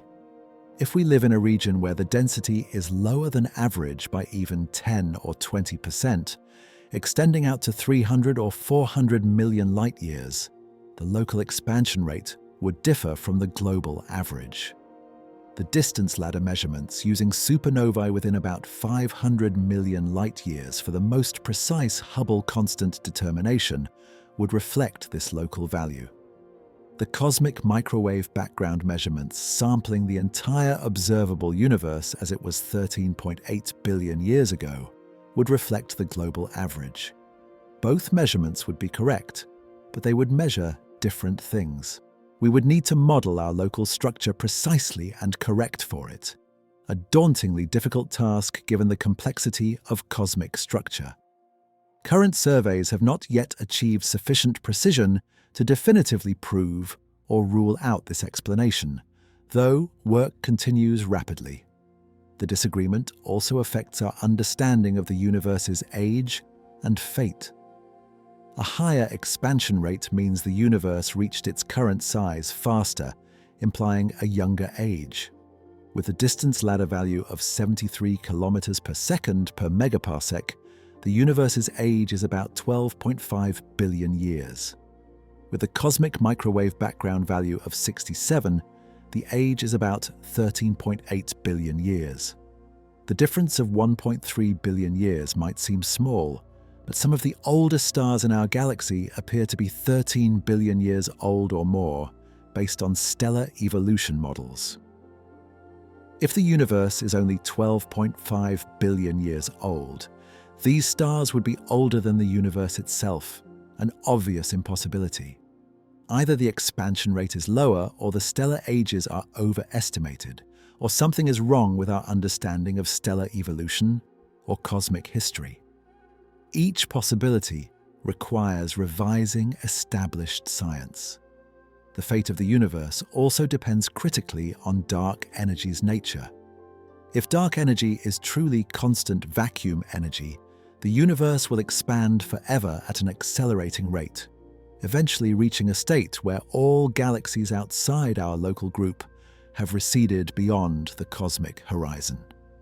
Stars will continue forming for perhaps 100 trillion years, then burn out, leaving only black holes, neutron stars, and dead planets in an increasingly empty universe.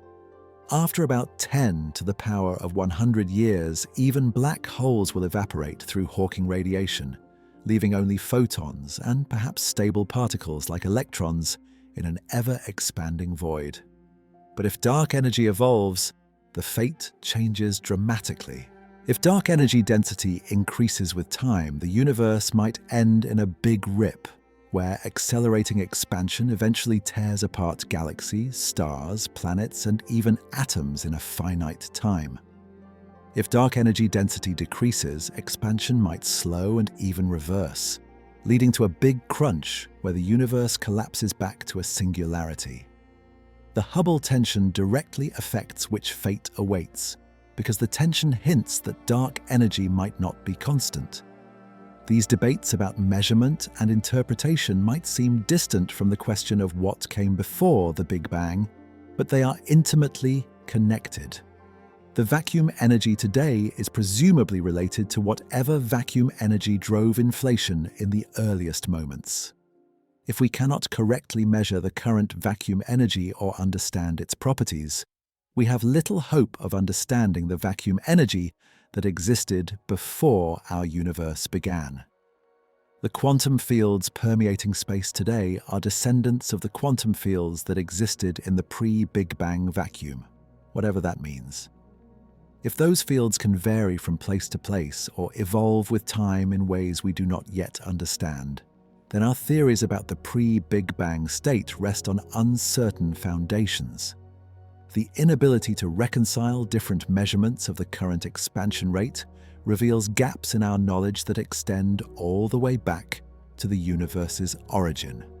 The measurements continue. New data accumulates. But the tension remains, growing slightly worse with each improvement in precision, rather than resolving as hoped, suggesting that something fundamental about our cosmological model or our measurement methods requires revision. The vacuum's behavior contradicts every intuitive expectation about how nothing should act.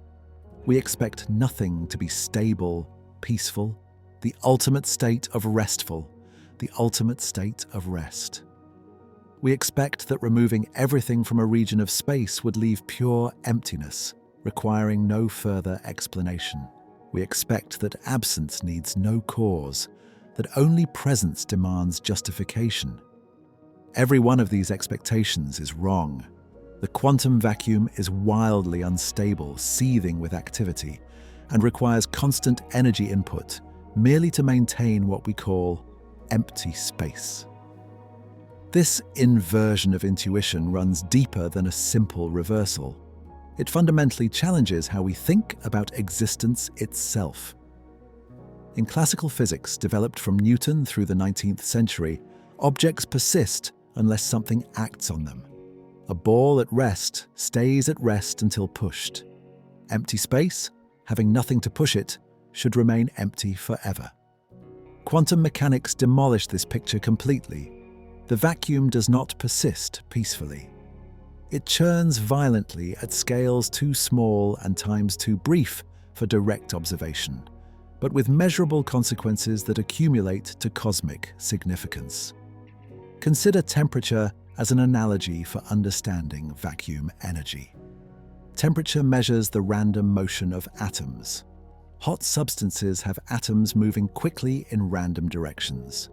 Cool substances have slower atoms.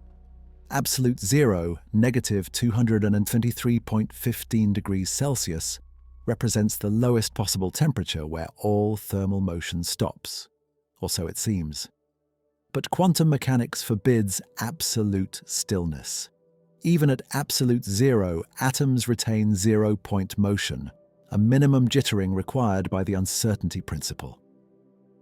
Measure an atom's position precisely, and its momentum becomes uncertain, meaning it must be moving. The more precisely you try to pin down where the atom is, the faster it must jitter. This zero-point motion has real energy, typically a few thousandths of an electron volt per atom. In a solid at absolute zero, this energy manifests as quantum vibrations of the crystal lattice. The atoms never truly stop moving, because stopping would violate quantum mechanics. The vacuum works similarly. Even when all particles are removed, the underlying fields retain zero-point fluctuations. You cannot have fields with perfectly defined values because that would violate uncertainty. The fields must fluctuate, and fluctuations mean energy, and energy means the vacuum is not truly empty. But here is where it gets strange. Unlike atoms that can be cooled toward absolute zero asymptotically, approaching but never reaching perfect stillness, the vacuum cannot be cooled at all.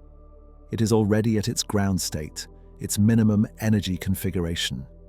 You cannot remove energy from the vacuum because there is nowhere for that energy to go. The vacuum energy is the baseline, the zero level against which all other energies are measured. This creates a profound conceptual problem.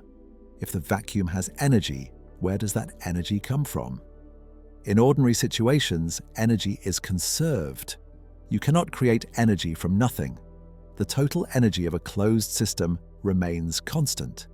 But the universe as a whole is not an ordinary system. It has no outside, no surrounding environment to exchange energy with.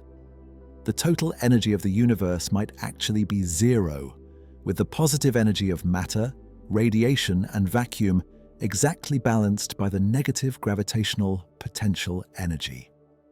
This possibility, first clearly articulated by Edward Tryon in 1973, suggests the universe could emerge from nothing without violating energy conservation. The total energy is zero before and after the emergence. But this still does not explain why emergence happens, only that it is allowed. Observational evidence for vacuum instability comes from multiple directions, each independently confirming aspects of the picture. The accelerating expansion of the universe discovered through supernova observations in 1998 requires some form of dark energy with negative pressure. Negative pressure means the substance pushes outward on the universe rather than pulling inward like gravity. Only quantum vacuum energy naturally has negative pressure because vacuum energy density remains constant even as space expands. When ordinary matter expands, its density decreases.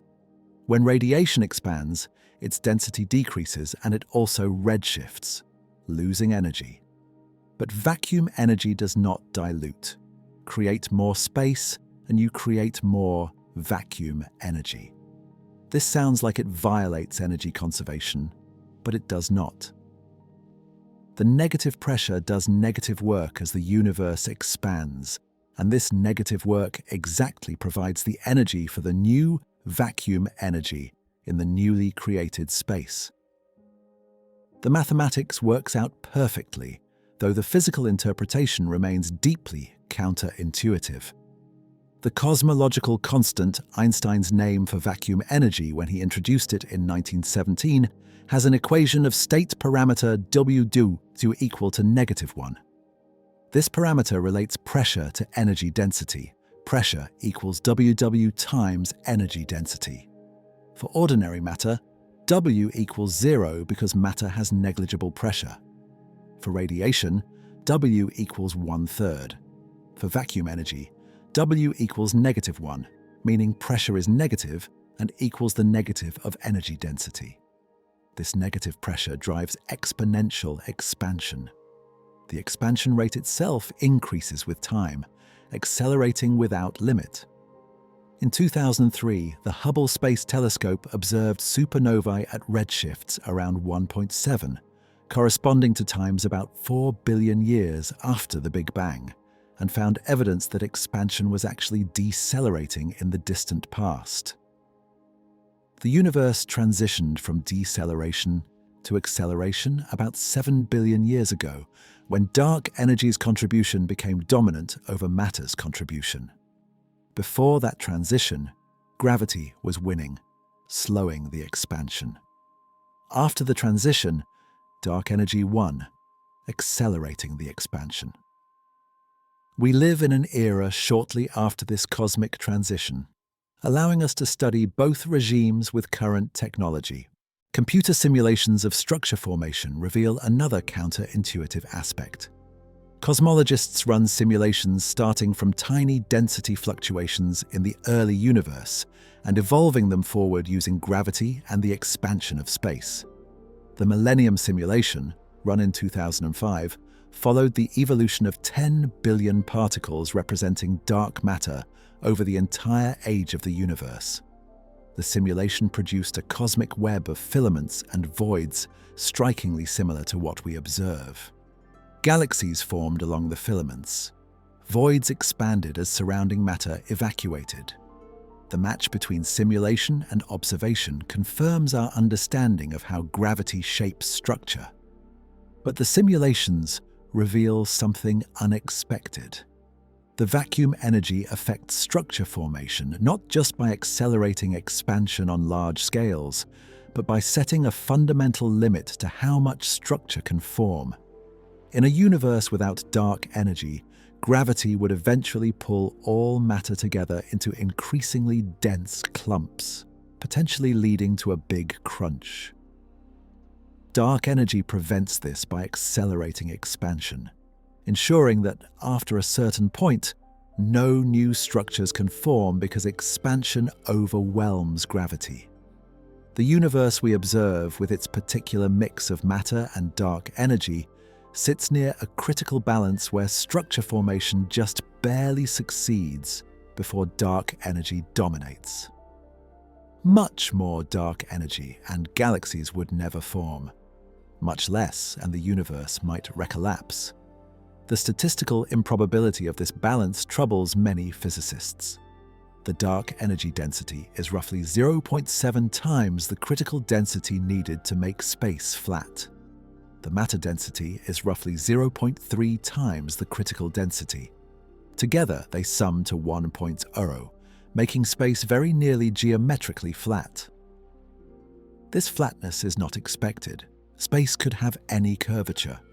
Positive curvature would make the universe closed like a sphere's surface. Negative curvature would make it open like a saddle. Flatness sits precisely in between. Moreover, dark energy came to dominate the universe's energy budget only recently in cosmic history, within the last few billion years. Before that, matter dominated.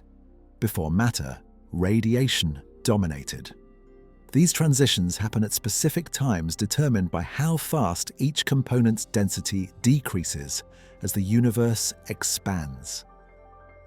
Radiation density decreases fastest, going as 1 over volume squared, because photons also redshift. Matter density decreases as 1 over volume because particles don't lose energy but do spread out. Dark energy density stays constant. The fact that we live shortly after the matter-dark energy transition seems like a coincidence. Most of cosmic history will be dominated by dark energy, with matter being irrelevant. We happen to observe the universe during a brief transition era. This is not impossible, but it seems suspicious, like walking into a room just as someone flips a coin that lands on its edge. Alternative frameworks attempt to explain these coincidences without fine-tuning. Quintessence models proposed in the late Theseus suggest dark energy is not constant vacuum energy, but rather a dynamical field that evolves with time. The field's energy density changes as the universe expands, naturally tracking the matter density until recent times when it begins to dominate.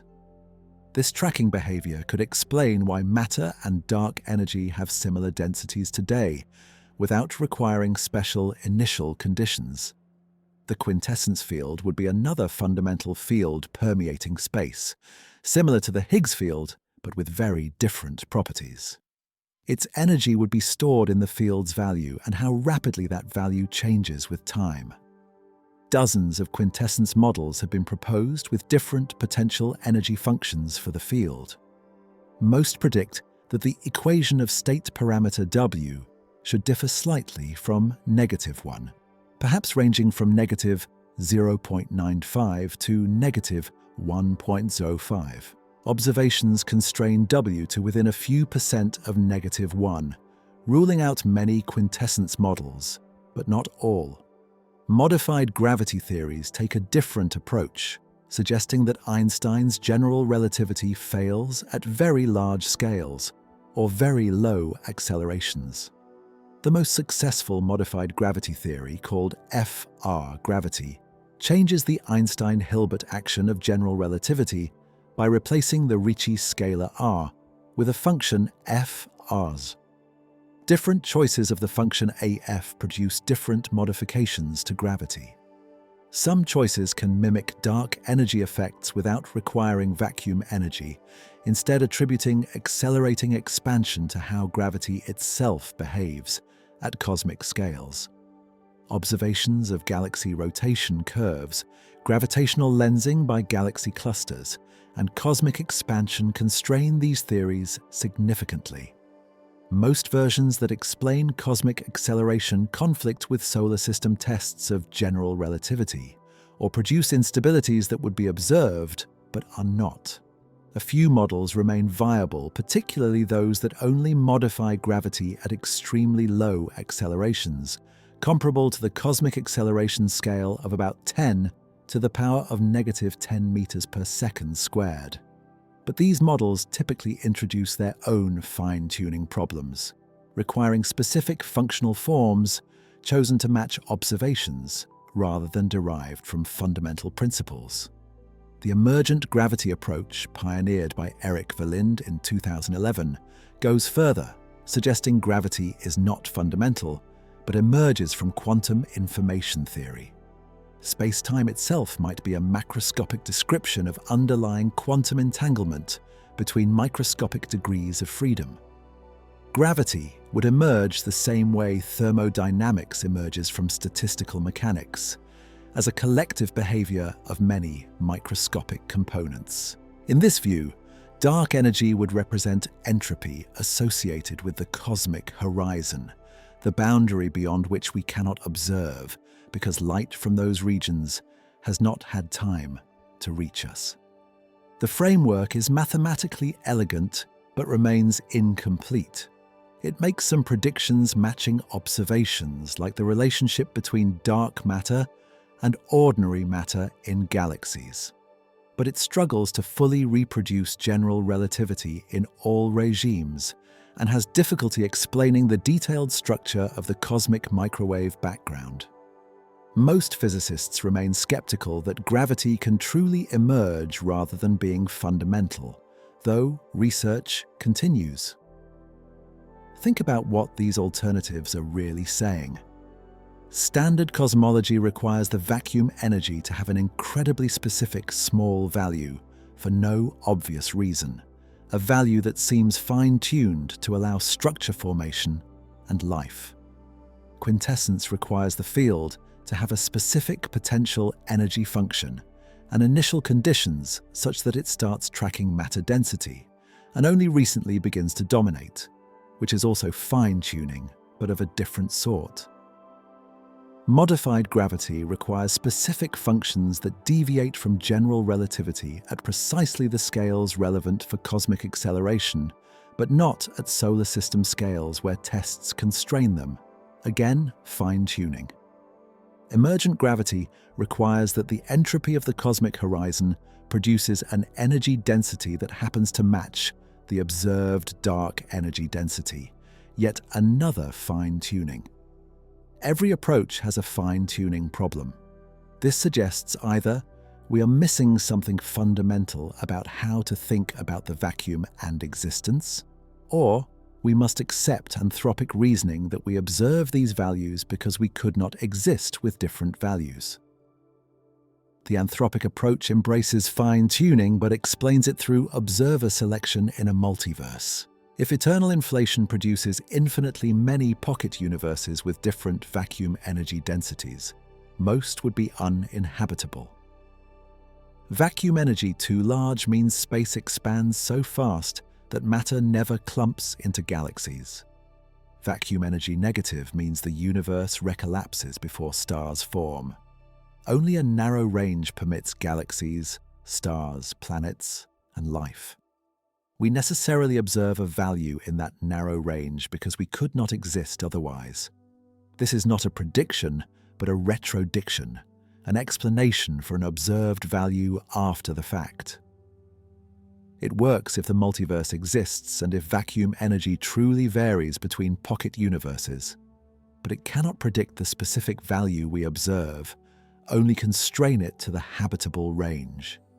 This makes many physicists uncomfortable because it seems to abandon the goal of explaining why the universe is the way it is, replacing explanation with selection. Yet no other approach has successfully explained the vacuum energy value from first principles. The situation resembles the fine-tuning of the Higgs field. The Higgs boson mass of 125 giga-electron-volts seems unnaturally light. Quantum corrections should push it up to the Planck mass of 10 to the power of 19 giga-electron-volts unless enormous cancellations occur. Supersymmetry was proposed partly to explain these cancellations by introducing partner particles whose contributions cancel the problematic quantum corrections. But the Large Hadron Collider has not found supersymmetric particles where they were expected, up to masses of about 2,000 giga-electron-volts for some particles. Either supersymmetry is broken at higher energies than expected, or it does not exist, or it exists but in a form different from standard models. Without supersymmetry or something similar, the Higgs mass seems fine-tuned, requiring precise cancellations for no obvious reason. The vacuum energy fine-tuning is 120 orders of magnitude worse, suggesting an even deeper problem with our understanding. What makes this worse than simple ignorance is that we understand quantum field theory extremely well at accessible energies. The theory has been tested to extraordinary precision in particle accelerators, Its predictions match experiments to 15 decimal places in some cases. Yet when we apply this well-tested theory to the vacuum energy, we get answers that are catastrophically wrong. This is not like being uncertain about a theory's predictions in untested regimes. This is like having a theory that works perfectly in every test, but then produces nonsense when asked about the vacuum. Something fundamental is either missing from the theory or wrong about how we apply it to the vacuum. The answer might involve quantum gravity, which modifies physics at the Planck scale. Or it might involve new physics at intermediate scales not yet tested. Or it might be that the vacuum energy is not a fundamental quantity to be calculated, but rather an environmental parameter that varies across the multiverse. Each possibility radically changes what came before the Big Bang, because the pre-Big Bang vacuum state and its energy determined how inflation proceeded and when it ended. The counterintuitive nature of these problems cannot be overstated. Nothing should be simple. Nothing should be stable. Nothing should require no explanation. Instead, we find that nothing is complex, unstable, and demands explanation just as much as something does. The quantum vacuum is not simpler than a universe filled with matter. It is arguably more complex because it contains all possible quantum fields, fluctuating according to precise mathematical rules. Understanding why this particular quantum vacuum exists with these particular field values and fluctuation patterns is no easier than understanding why matter exists. Perhaps it is harder because we can directly study matter, but can only infer vacuum properties from their effects. The question of what came before the Big Bang transforms into the question of what determined the properties of the quantum vacuum that existed before our pocket universe began. And that question has no clear answer within current physics. Measuring the properties of something that by definition should contain nothing requires extraordinary ingenuity. The vacuum's effects manifest indirectly through tiny shifts in atomic energy levels, subtle forces between metal plates, and the expansion rate of the entire cosmos. Each measurement pushes technology and theoretical understanding to their limits. The most direct probe of vacuum fluctuations comes from precision atomic spectroscopy, measuring the energy levels of electrons in atoms to 15 decimal places. The Lamb shift, the difference in energy between the 2s and 2p electron states in hydrogen, equals about 1057 megahertz. This energy difference should not exist according to Dirac's equation from 1928, which predicted both states would have identical energies. Willis Lamb measured this shift in 1947 using microwave spectroscopy, discovering that vacuum fluctuations alter the electron's interaction with the nucleus. Virtual photons constantly pop into existence around the electron, momentarily shielding the nuclear charge. This shielding affects the 2s state more than the 2p state, because the 2s electron spends more time near the nucleus. The result is a measurable energy shift of about 4 parts in 10 million of the electron's binding energy. Modern measurements of the Lamb shift use laser spectroscopy with frequency combs, devices that generate laser light at millions of precisely spaced frequencies simultaneously. These combs, developed primarily in the late by John Hall and Theodor Hensch, who shared the 2005 Nobel Prize, allow measuring optical frequencies with the same precision previously possible only for microwave frequencies. A laser excites hydrogen atoms from the ground state to the 2s state. Then a second laser excites them further to a higher state. By measuring the frequencies required and comparing to theoretical predictions including vacuum fluctuations, physicists determine the Lamb shift to better than 1 part in 10 million. The agreement between theory and experiment confirms that vacuum fluctuations are real and quantitatively understood. More importantly, any deviations from predicted values would indicate new physics affecting the vacuum at short distances, potentially revealing how quantum mechanics and gravity interact at small scales. No significant deviations have been found, constraining possibilities for new physics. The Casimir effect provides another direct measurement of vacuum energy through macroscopic forces. Two parallel metal plates placed in vacuum attract each other due to vacuum fluctuations between them. The gap between plates restricts which wavelengths of virtual photons can exist in that space. Only wavelengths that fit an integer number of times between the plates are allowed. Outside the plates, all wavelengths exist. This difference in allowed fluctuations creates a pressure pushing the plates together. The force per unit area equals pi squared times Planck's constant times the speed of light divided by 240 times the separation distance to the fourth power. For plates separated by 1 micrometer, the pressure is about 0.03 pascals, roughly 1/10,000th of atmospheric pressure. Hendrik Casimir predicted this effect in 1948, but precise measurements proved extraordinarily difficult. The plates must be parallel to within a few nanometers across their entire surface. Any tilt or warping changes the force. Electrostatic forces between the plates must be eliminated or accounted for. Surface roughness affects the result. Steve Lamoureux performed the first precision measurement in 1997 using a torsion pendulum apparatus. One plate was attached to a torsion fiber, a thin quartz thread that twists in response to tiny forces. The other plate could be moved closer or farther away using piezoelectric actuators.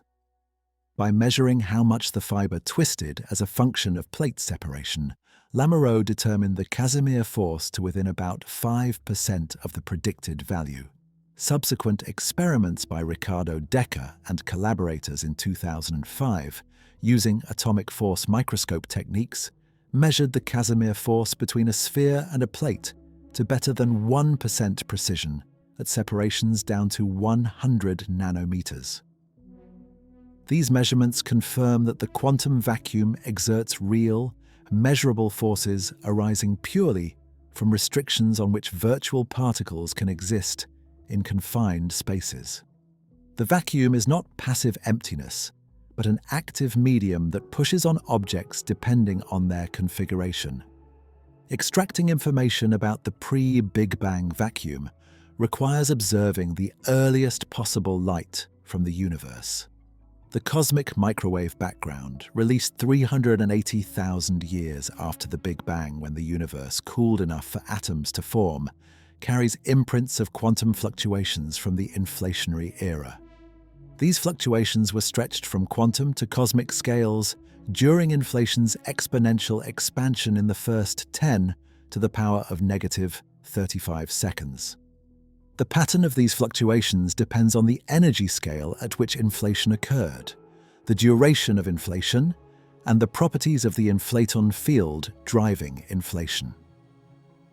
The Planck satellite, launched in 2009, mapped temperature fluctuations across the entire sky with angular resolution of about 5 arc-minutes and temperature sensitivity of about 2 microkelvins per pixel.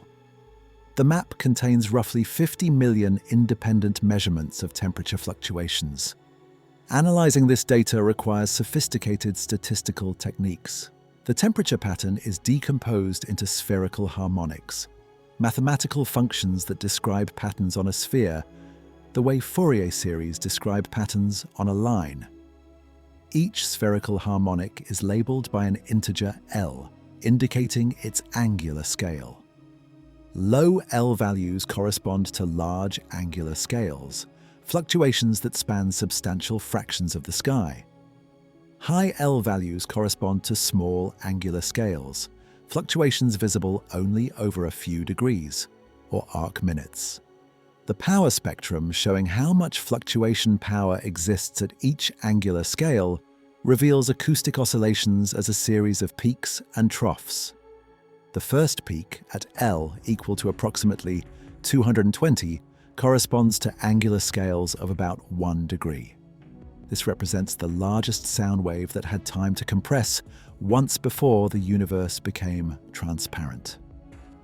The second peak, at L equal to approximately 540, represents a wave that compressed and then rarefied once.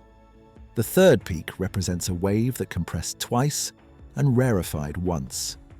The relative heights of these peaks depend on the ratio of ordinary matter to dark matter and the total density of the universe. The Planck team measured the first acoustic peak height to better than 0.2% precision. They measured the second peak to about 0.5%. These measurements, combined with the overall shape of the power spectrum, constrain the universe's composition to unprecedented accuracy. Ordinary matter comprises 4.9% of the total energy density, with uncertainty of about 0.1%. Dark matter comprises 26.4%, with uncertainty of about 0.5%. Dark energy comprises 68.7%, with uncertainty of about 0.6%. The curvature of space is consistent with 0 to within 0.4%. These constraints are so tight that they reveal tensions with other measurements, particularly the Hubble constant tension discussed earlier. The precision has reached the point where systematic effects, subtle foregrounds from dust in our galaxy or unresolved distant galaxies, become the limiting factor rather than statistical noise. Polarization measurements provide additional information. Light from the cosmic microwave background is polarized, meaning its electric field oscillates in preferred directions. This polarization arose when photons last scattered off electrons in the early universe. Density fluctuations create polarization in a pattern called E-mode polarization, similar to electric fields. Gravitational waves, ripples in spacetime itself, produced during inflation, create a different pattern called B-mode polarization, similar to magnetic fields. Detecting B-mode polarization from inflation would directly measure the energy scale at which inflation occurred and confirm that quantum fluctuations in gravity were stretched to cosmic scales. The amplitude of B-mode polarization is characterized by a parameter R, the ratio of tensor to scalar fluctuations. Current observations constrain R to be less than about 0.36, meaning if it exists, the B-mode signal is at least 30 times weaker than the E-mode signal. The BICEP and Keck array experiments, operating at the South Pole since 2010, search for this B-mode polarization signal at degree angular scales where it should be strongest.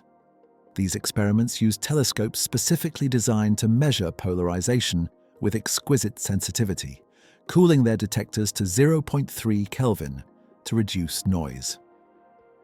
In 2014, the BICEP-2 team announced a detection of B-modes with R equal to 0.2, suggesting a high energy scale for inflation around 10 to the power of 16 giga-electron-volts. But subsequent analysis revealed that polarized emission from dust in our galaxy, aligned by magnetic fields, contaminated the signal. After subtracting the dust contribution using data from Planck, the B-mode signal vanished, leaving only upper limits.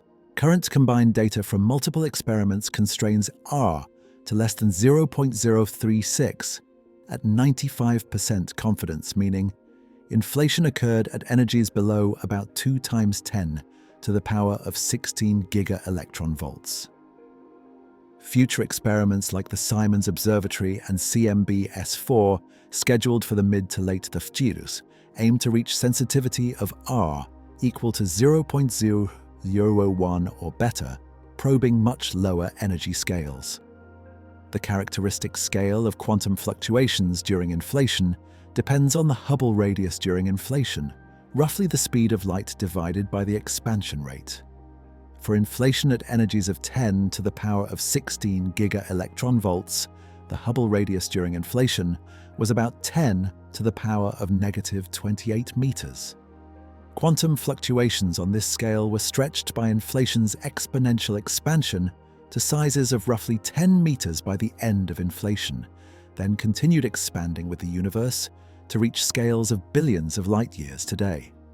The largest fluctuations we observe in the cosmic microwave background, corresponding to angular scales larger than about 60 degrees, originated from quantum fluctuations that were stretched beyond the Hubble radius very early during inflation. These fluctuations froze when they exited the Hubble radius, preserving their amplitude, then re-entered the Hubble radius millions of years later during the matter-dominated era. By studying fluctuations at different angular scales, we probe quantum fluctuations that exited the Hubble radius at different times during inflation, allowing us to reconstruct inflation's history. Independent confirmation of the inflationary picture comes from galaxy surveys mapping large-scale structure. The same quantum fluctuations that produce temperature variations in the cosmic microwave background also produce density variations that grew under gravity into galaxies and clusters. The baryon acoustic oscillation feature, a characteristic scale of about 150 megaparsecs in the galaxy distribution, represents the same sound wave oscillations visible in the cosmic microwave background, now imprinted in matter rather than radiation. The Sloan Digital Sky Survey, operating from 2000 to 2020, measured positions and redshifts for over 4 million galaxies and quasars, tracing structure across 11 billion years of cosmic history. The baryon acoustic oscillation signal appears clearly in the galaxy clustering pattern, providing a standard ruler for measuring the expansion history of the universe. Different redshift slices measure the expansion rate at different cosmic times, allowing reconstruction of how dark energy has evolved. The Dark Energy Spectroscopic Instrument, which began full operations in 2021, aims to measure 40 million galaxy redshifts over 5 years, improving constraints on dark energy by an order of magnitude.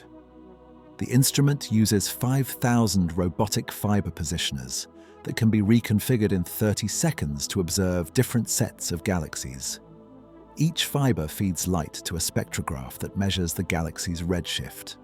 By mapping how the baryon acoustic oscillation scale changes with redshift, the survey will determine whether dark energy is truly constant or evolves with time.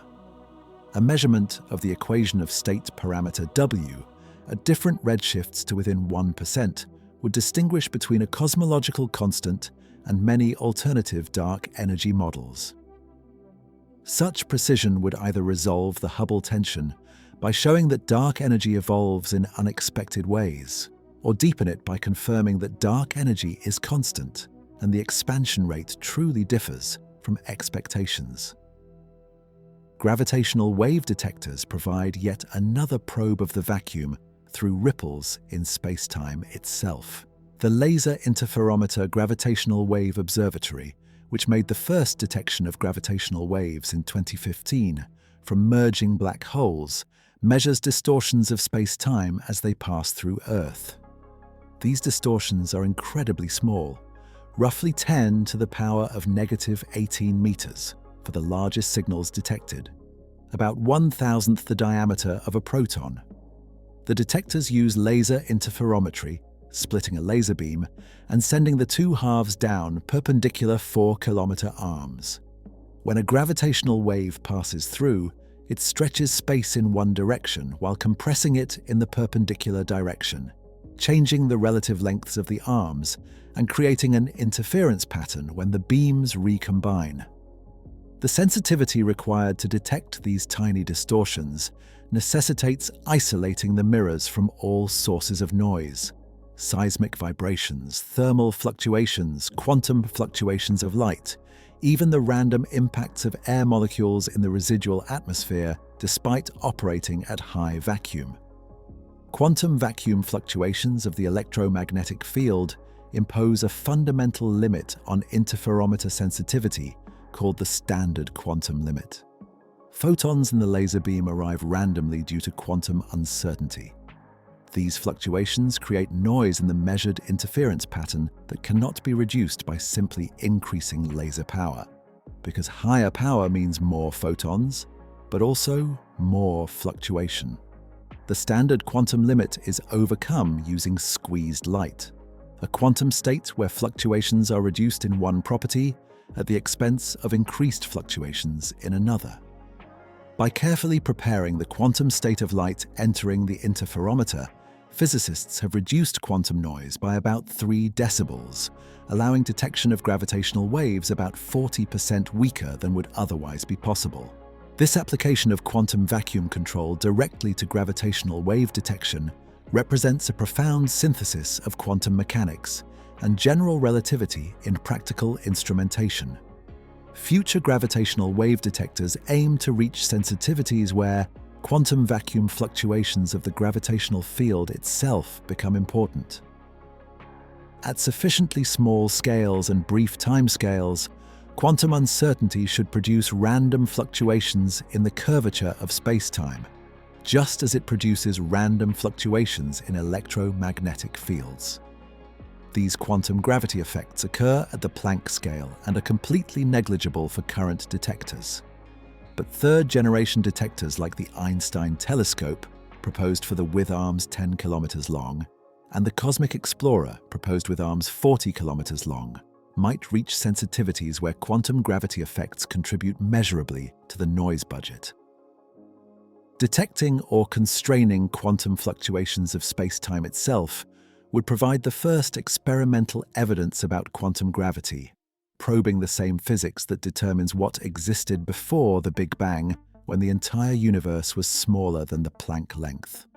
The convergence of multiple measurement techniques points toward a consistent picture of the vacuum and its fluctuations, despite remaining puzzles like the cosmological constant problem and the Hubble tension. Precision atomic measurements confirm vacuum fluctuations at atomic scales. Casimir effect experiments confirm vacuum forces at micrometer scales. Cosmic microwave background observations confirm that quantum fluctuations were stretched to cosmic scales during inflation. Galaxy surveys confirm that these fluctuations seeded structure formation. Gravitational wave detectors confirm that vacuum fluctuations affect precision measurements of space-time curvature. Each technique probes different aspects of the same underlying quantum vacuum, and all agree that the vacuum is not empty but filled with fluctuating fields having measurable energy and effects.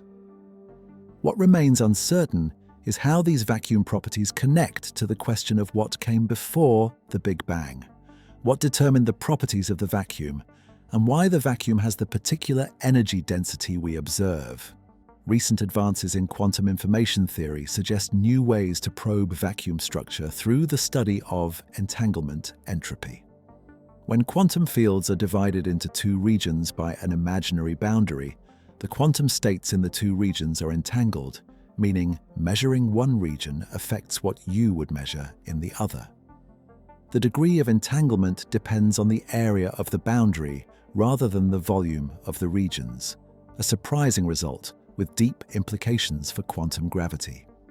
The entanglement entropy scales as the boundary area divided by 4 times Newton's gravitational constant, exactly the formula for black hole entropy discovered by Jacob Bekenstein and Stephen Hawking in the OI. This connection suggests that space-time itself might be a manifestation of quantum entanglement, and that gravity emerges from the thermodynamics of entangled quantum information. Testing these ideas requires experiments that can measure and manipulate quantum entanglement in vacuum states, pushing beyond what current technology allows but pointing toward future experimental directions. The measurements continue advancing, each improvement revealing new details about vacuum structure while raising new questions about interpretation and meaning. Questions that become particularly acute when examining specific examples of extreme vacuum configurations found or predicted in the universe. The vacuum can exist in multiple states, like water existing as ice, liquid, or vapor. Each state is stable under certain conditions, but can transition to another state when conditions change. The Higgsian conditions change. The Higgs field currently sits in what physicists call the electroweak vacuum, with a value of 246 giga-electron-volts throughout all of space. This is a local minimum of the Higgs potential energy, a valley in the energy landscape. But calculations suggest this might not be the deepest valley. A lower energy state might exist at much higher field values, perhaps around 10 to the power of 17 giga-electron-volts.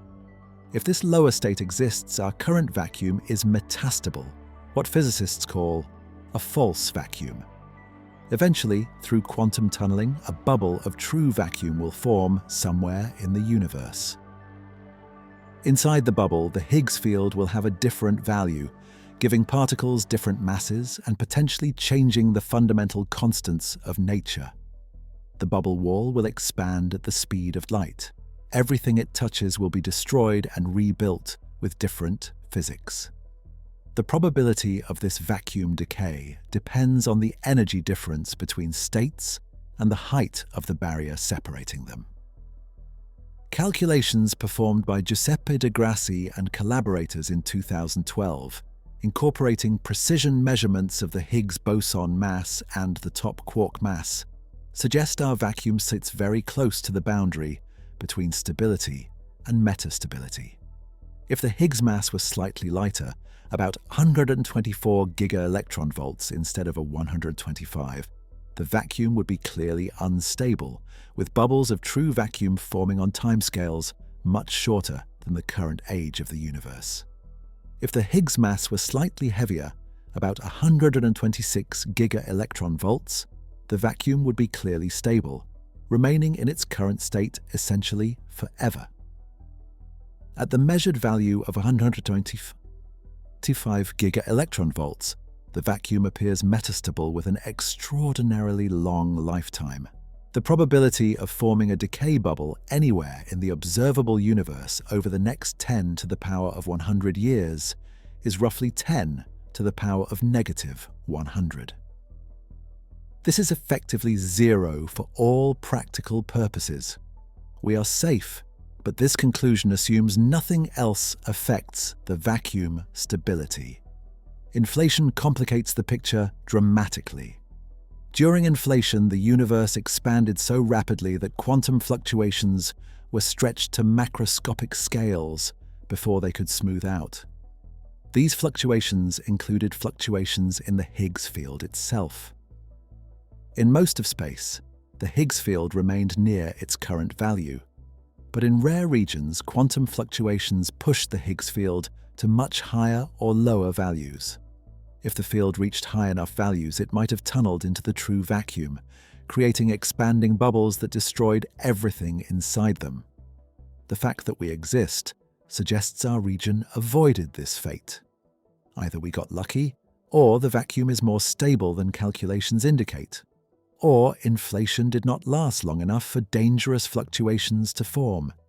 This uncertainty about vacuum stability during inflation directly affects models of what came before the Big Bang, because those models often invoke inflation as eternal, creating infinite pocket universes.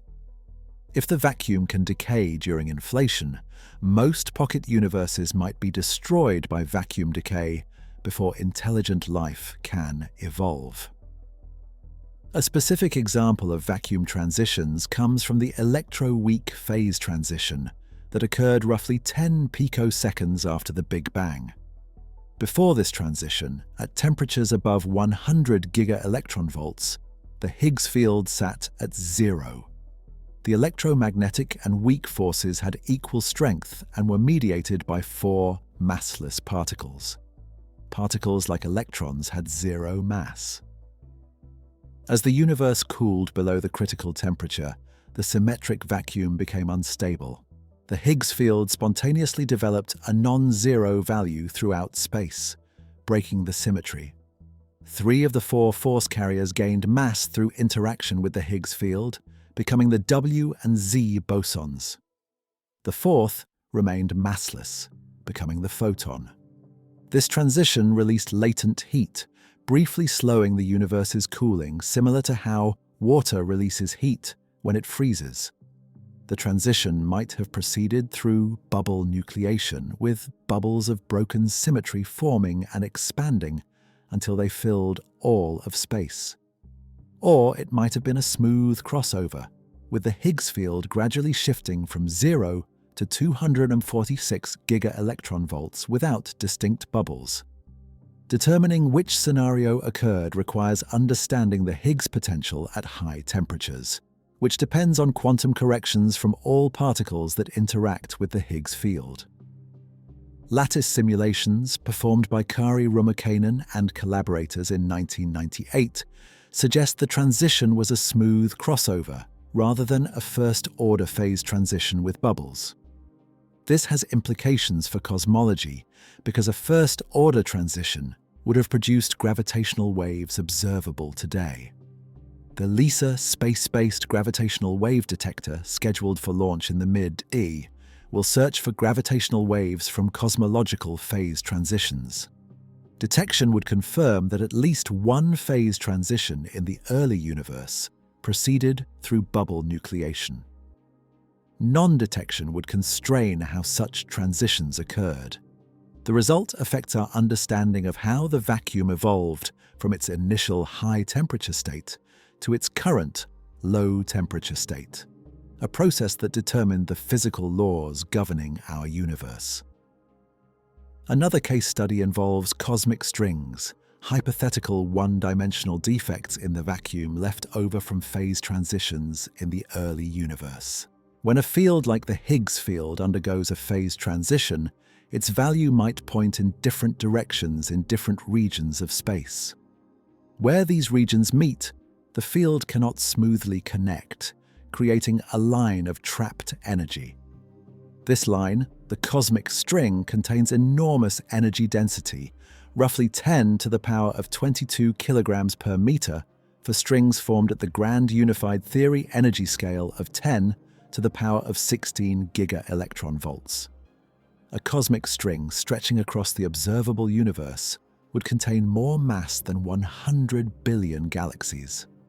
Such strings would produce gravitational effects observable through gravitational lensing, creating double images of distant galaxies. They would also produce gravitational waves as strings oscillate and intersect. Searches for cosmic strings have found no definitive evidence. The Planck satellite searched for their signatures in the cosmic microwave background, particularly looking for discontinuities in temperature, where a string passed between us and the last scattering surface.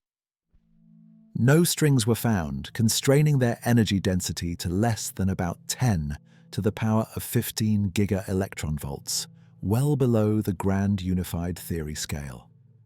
LIGO and other gravitational wave detectors have searched for the stochastic gravitational wave background that cosmic strings would produce.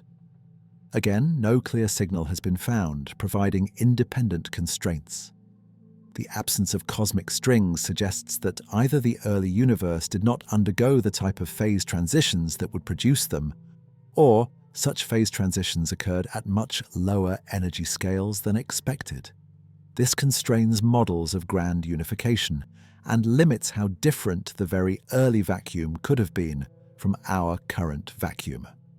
Domain walls represent another type of vacuum defect. Two-dimensional surfaces separating regions where a field has different values. If a field has multiple equivalent vacuum states, like a ball, sitting in one of several identical valleys in a potential, different regions of space might settle into different valleys during a phase transition. The boundaries between these regions are domain walls with enormous surface energy density. A domain wall with grand unified theory scale energy density, if it survived to today, would dominate the universe's energy density and cause rapid expansion inconsistent with observations. The fact that we do not observe domain walls suggests either the vacuum has only one minimum, or any domain walls that formed were eliminated by subsequent evolution. Some inflation models naturally eliminate domain walls by inflating them away, stretching them beyond the observable horizon. This makes domain walls a useful discriminator between different inflation scenarios. Magnetic monopoles, point-like defects in gauge field vacuums, pose a famous problem for cosmology. Grand unified theories predict that phase transitions in the early universe should have produced magnetic monopoles with mass around 10 to the power of 16 giga-electronvolts, about the mass of a bacterium compressed to a point. These monopoles would be stable, unable to decay, and would have been produced in enormous numbers, roughly one monopole per horizon volume at the time of the phase transition. By the present day, these monopoles would dominate the universe's mass, causing the universe to recollapse within thousands of years of the Big Bang. We clearly do not observe this. Alan Guth proposed cosmic inflation in 1980 specifically to solve the monopole problem. Inflation dilutes monopole density by expanding space exponentially, spreading any existing monopoles across vast distances. After inflation, monopoles become so rare that encountering one in the observable universe is extraordinarily unlikely. The absence of observed monopoles provides strong evidence that something like inflation occurred, removing a problem that would otherwise falsify grand unified theories. Recent observations have revealed unexpected features in the cosmic microwave background that might reflect properties of the pre-Big Bang vacuum. The cold spot, discovered in 2004 by researchers analyzing WMAP data, is a region roughly 5 degrees across, where the temperature is about 70 microkelvins colder than the surrounding regions. This coldness reaches 3.3 standard deviations below the mean, making it a 1 in 1,000 fluctuation if purely statistical. The cold spot's size and depth exceed what standard inflation models typically produce, though not by enough to definitively rule them out. One explanation suggests it might be a supervoid, an unusually empty region of space between us and the last scattering surface.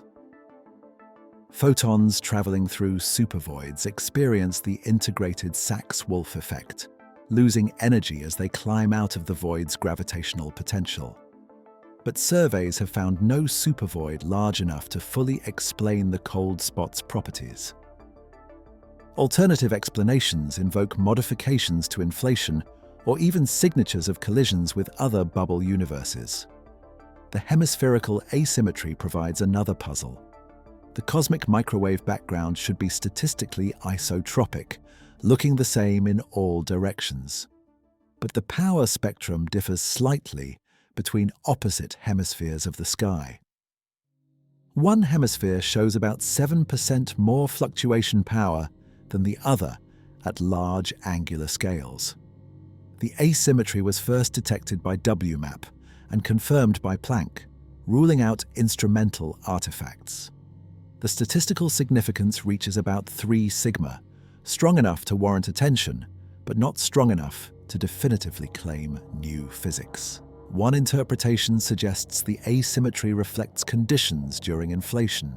If the inflaton field's potential was not perfectly smooth, but contained features or discontinuities, inflation might have proceeded differently in different directions, imprinting an asymmetry that persists today. Alternatively, the asymmetry might be a statistical fluke, one of the rare outcomes we would occasionally observe in a truly random distribution. Distinguishing these possibilities requires better data and more sophisticated statistical tests.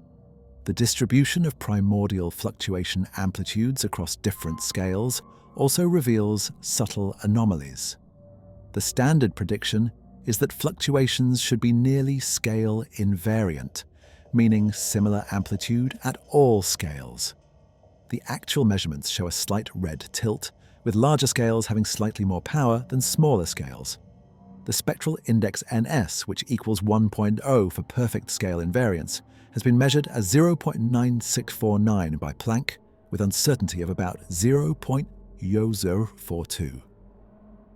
This deviation from scale invariance matches predictions of simple inflation models, where the inflaton field slowly rolls down a nearly flat potential. But the precision measurement reveals additional features. The spectrum shows hints of running, where the spectral index itself changes with scale. Some scales show slight excesses of power, while others show deficits. None of these features reaches strong statistical significance individually, but collectively, they suggest the inflaton potential might be more complex than the simple, smooth functions typically assumed. Comparing different types of bubble universes in eternal inflation scenarios reveals a vast landscape of possibilities. In the simplest models, eternal inflation produces bubbles with the same vacuum energy as our universe. These bubbles would have identical physics, differing only in their initial quantum fluctuations. But more complex models allow different bubbles to have different vacuum energies, different Higgs field values, potentially even different numbers of dimensions or different fundamental forces. The string theory landscape, estimated to contain at least 10 to the power of 500 possible vacuum configurations, suggests most bubbles would be nothing like our universe. The vast majority would lack structure formation, having vacuum energy too large or too small. Among those with suitable vacuum energy, most would have unstable vacuums that decay quickly. Among those with stable vacuums, most would lack the matter content needed for stars. The fraction of bubbles that resemble our universe in having galaxies, stars, planets, and chemistry might be extraordinarily tiny, perhaps 10 to the power of -100 or smaller. Statistical studies of structure formation in simulations reveal how sensitive the universe's appearance is to initial conditions. The Illustris simulation, completed in 2014, evolved 12 billion particles representing dark matter and gas from shortly after the Big Bang to the present day, within a cubic volume 100 million light-years on a side. The simulation produced galaxies with realistic properties, including spiral structure, star formation rates, and chemical enrichment. But when researchers ran the simulation with slightly different initial fluctuations, the galaxy populations changed significantly. Fluctuations larger by 10% produced more massive galaxies forming earlier. Fluctuations smaller by 10% produced fewer galaxies forming later. The cosmic web structure also varied, with filaments and voids appearing at different locations. These simulations demonstrate that our particular universe, with its specific arrangement of galaxies and voids, depends critically on the specific realization of quantum fluctuations during inflation. Different quantum fluctuations would produce a universe with the same physical laws but entirely different large-scale structure. Unexplained aspects persist despite decades of refinement. The reason inflation started remains unclear. Most models require special initial conditions, such as the inflaton field starting with a large value and small time derivative. Why the universe had these conditions is not explained. The reason inflation ended in our region also requires specific field values and dynamics. Some models invoke multiple fields interacting in complex ways, but these interactions must be fine-tuned to produce the right amount of inflation and the right spectrum of fluctuations. The initial state before inflation, often assumed to be a quantum fluctuation from nothing, requires a pre-existing framework of quantum mechanics and spacetime, which seem like something rather than nothing. Loop quantum gravity models that invoke a bounce from a contracting phase merely shift the problem backward, raising questions about what caused the contraction. Ongoing research focuses on finding distinctive signatures that could differentiate between pre-Big Bang scenarios. Non-Gaussianity, deviations from perfect Gaussian statistics in the primordial fluctuations, would indicate nonlinear interactions during inflation or features in the inflaton potential. Planck constrained the non-Gaussianity parameter, FNL, to less than about 10 in absolute value. much smaller than earlier predictions for some alternative inflation models. Future experiments with better sensitivity might detect FNL of order 1, which would revolutionize our understanding of the inflation mechanism. Primordial gravitational waves, if detected, would directly measure the energy scale of inflation and test whether quantum gravity effects were important. The tensor-to-scalar ratio R, if measured to be larger than 0.01, would indicate inflation occurred at energies where quantum gravity should affect the vacuum structure, providing a window into physics at the Planck scale. These specific examples and ongoing puzzles illustrate how observations of our universe today constrain but do not uniquely determine what came before the Big Bang. Multiple scenarios remain consistent with current data, each with different implications for the nature of the vacuum and the inevitability of existence. Implications that become particularly sharp when considering how our observational perspective affects what we can learn about cosmic origins. Every observation we make about the universe passes through a filter determined by where we are, when we exist, and what tools we possess. This filter is not neutral. It systematically bimatically biases what we see toward conditions compatible with our existence. We cannot observe epochs before stars formed because stars are required to produce the carbon, oxygen, and other heavy elements necessary for life. We cannot observe regions where vacuum energy is vastly larger than in our vicinity because such regions expand so rapidly that galaxies never form.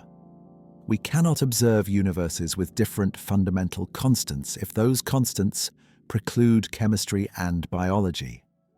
The very act of being observers capable of making measurements selects for a particular subset of all possible observable configurations of reality. This selection effect, called the anthropic principle, has profound implications for interpreting cosmological data and for understanding what came before the Big Bang. The principle comes in multiple forms with different philosophical implications. The weak anthropic principle, articulated by Brandon Carter in 1974, simply states that our observations are necessarily consistent with the conditions required for observers to exist. This seems trivial, almost a tautology. Of course, we observe conditions compatible with our existence. But the principle has predictive power when combined with a large ensemble of possibilities. If eternal inflation produces infinite pocket universes with varying properties, the weak anthropic principle says we must find ourselves in one of the rare pockets where conditions permit observers. We should not be surprised to measure a small vacuum energy, even though most of the multiverse has larger values, because we could not exist to make measurements in regions with large vacuum energy. Steven Weinberg used this reasoning in 1987 to predict that the vacuum energy should be small, but non-zero, specifically no more than about 100 times larger than the critical density. His prediction, made 11 years before dark energy's discovery, came remarkably close to the measured value. The strong anthropic principle goes further, suggesting the universe must have properties allowing life to develop at some point in its history. This version borders on teleology, implying purpose or design, and makes most physicists uncomfortable. It transforms the anthropic principle from an observational selection effect into a statement about cosmic purpose, which ventures beyond science into philosophy.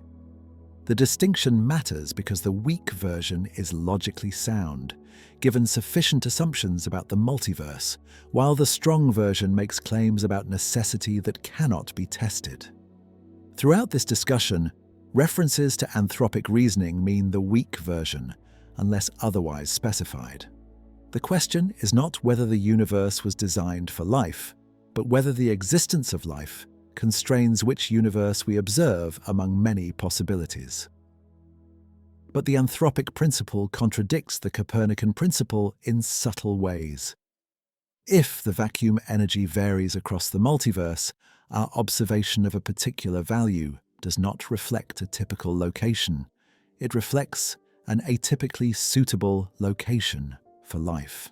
If the Higgs field value determines particle masses and varies between pocket universes, our measurements do not sample the typical Higgs field value across the multiverse. They sample a rare value compatible with chemistry.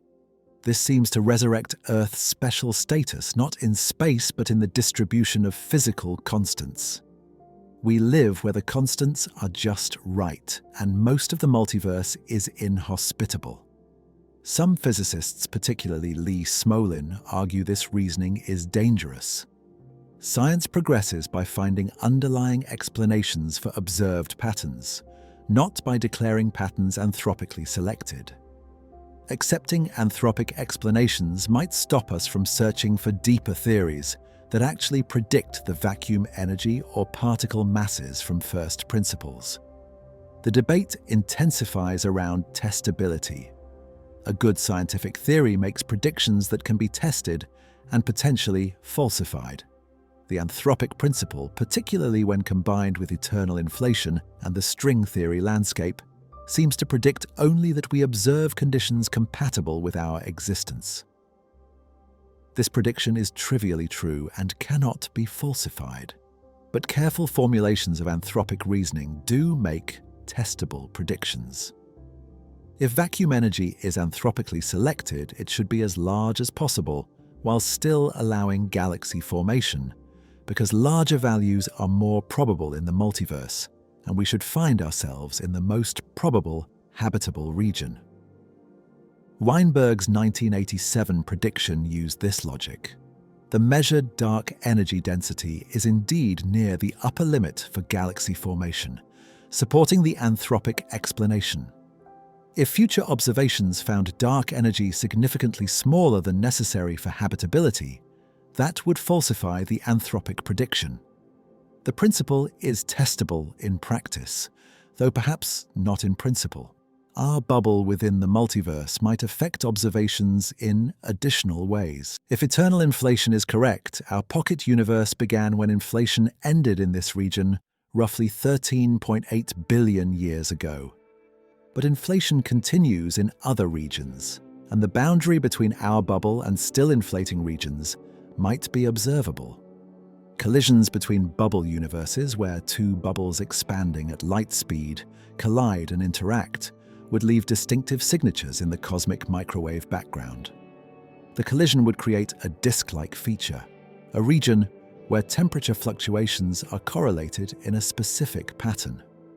Stephen Feeney and collaborators in 2011 searched the Planck data for such collision signatures. They found several potential candidates, circular regions where fluctuations appeared anomalous. But statistical analysis suggested these could be random fluctuations rather than true collisions. The evidence remains inconclusive. Stronger signals might be found with future, more sensitive observations, or the candidates might disappear with better analysis, confirming they were statistical flukes.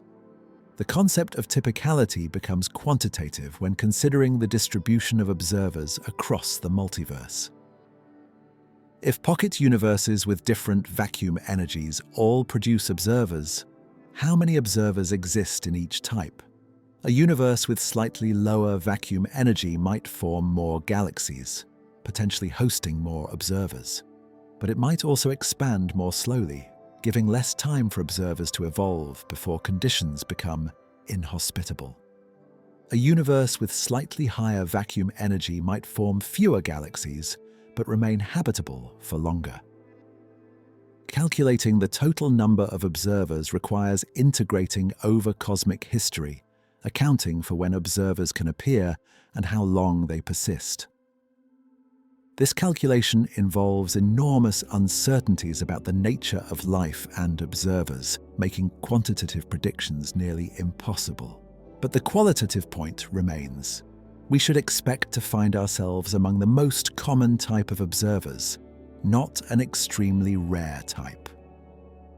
Our observed vacuum energy should be typical among observer-harboring pocket universes, not exceptional. The measure problem in eternal inflation directly affects these anthropic calculations. Different ways of counting universes give different predictions for typical observations. If you weight by volume, large, long-lasting universes dominate. If you weight by number of observers, densely populated universes dominate. If you weight by space-time events observable by any single observer, the calculation changes again. No consensus exists on the correct measure, and different measures predict different typical values for the vacuum energy and other parameters. This ambiguity undermines the predictive power of anthropic reasoning, combined with eternal inflation. The framework might be fundamentally correct, but our inability to determine the right measure prevents sharp predictions. Some physicists view this as a fatal flaw, suggesting eternal inflation is not truly scientific because it cannot make definite predictions. Others view it as a temporary limitation, expecting future theoretical progress to identify the correct measure from first principles. Observational biases extend beyond anthropic selection to practical limitations of instruments and methods. The cosmic microwave background gives us access to photons that last scattered 13.8 billion years ago, but not earlier. The universe was opaque before this time because free electrons scattered photons continuously. We cannot directly see earlier epochs optically. Neutrinos and gravitational waves from earlier times could in principle be detected, but current technology cannot yet observe primordial neutrinos or the gravitational wave background from inflation. We are fundamentally limited to observing the universe from 380,000 years after the Big Bang onward, using electromagnetic radiation. Everything we infer about earlier times comes indirectly through the imprints left on the cosmic microwave background and the abundances of light elements produced during nucleosynthesis. This observational horizon might hide crucial evidence about pre-Big Bang physics. Our location in time within cosmic history also biases observations. We live roughly 13.8 billion years after the Big Bang, when stars are actively forming and galaxies are clearly visible. This is a brief epoch, cosmically speaking. The universe will continue for trillions of years, eventually reaching a state where star formation ceases and galaxies fade. Observers arising in that far future would see a very different universe. The cosmic microwave background would have cooled and redshifted into undetectability. Galaxies beyond the local group would have receded beyond the cosmic horizon. Such observers would have difficulty reconstructing the Big Bang or determining that the universe had a beginning. They might conclude they lived in an eternal static universe containing only their local galaxy cluster. We are fortunate, or perhaps selected, to exist during an epoch where evidence for cosmic origins remains accessible. This temporal anthropic effect suggests that the number of observers peaks during certain cosmic epochs, and we should expect to find ourselves within or near that peak. The fact that we observe clear evidence for the Big Bang might reflect this temporal selection, rather than being a guaranteed feature of all observing epochs. Future surveys aim to map the universe with unprecedented completeness, potentially revealing whether our location is typical or special. The Vera C. Rubin Observatory, beginning operations in 2025, will survey the entire southern sky every few nights, detecting billions of galaxies and measuring how cosmic structure evolves over time. The survey will map structure out to redshifts of 3, corresponding to times about 2 billion years after the Big Bang, revealing whether the distribution of matter in our vicinity matches the cosmic average. The Square Kilometre Array, a radio telescope network under construction with first operations expected in the late Trion, will map neutral hydrogen throughout the universe, tracing matter even in the cosmic dark ages before the first stars formed. These observations will determine whether our local region is truly typical or resides in an unusual underdensity or overdensity affecting our measurements of fundamental parameters. The universe serves as an extraordinarily large laboratory for testing fundamental physics, providing experimental conditions unattainable on Earth. Particle colliders like the Large Hadron Collider reach energies of about 14 tera-electronvolts, roughly the energy scale of electroweak symmetry breaking.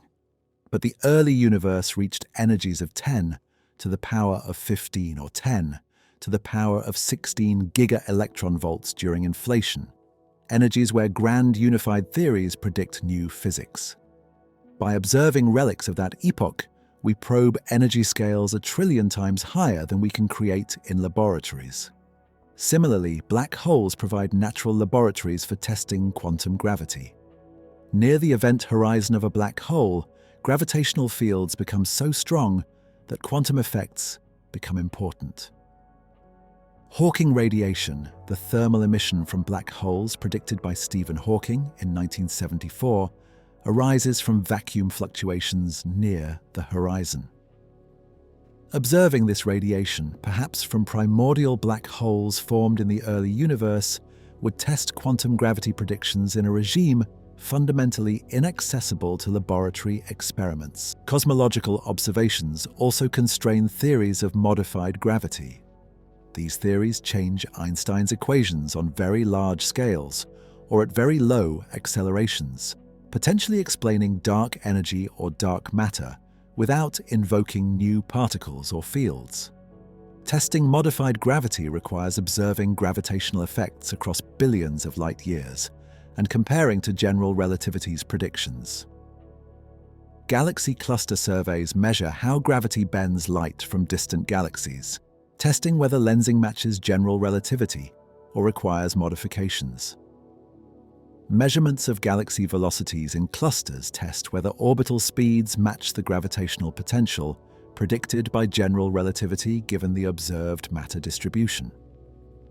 Observations of colliding galaxy clusters like the famous Bullet cluster observed in 2006 show that gravitational lensing is centered on locations different from where the hot gas resides, providing evidence for dark matter and constraining modified gravity theories that attempt to eliminate dark matter.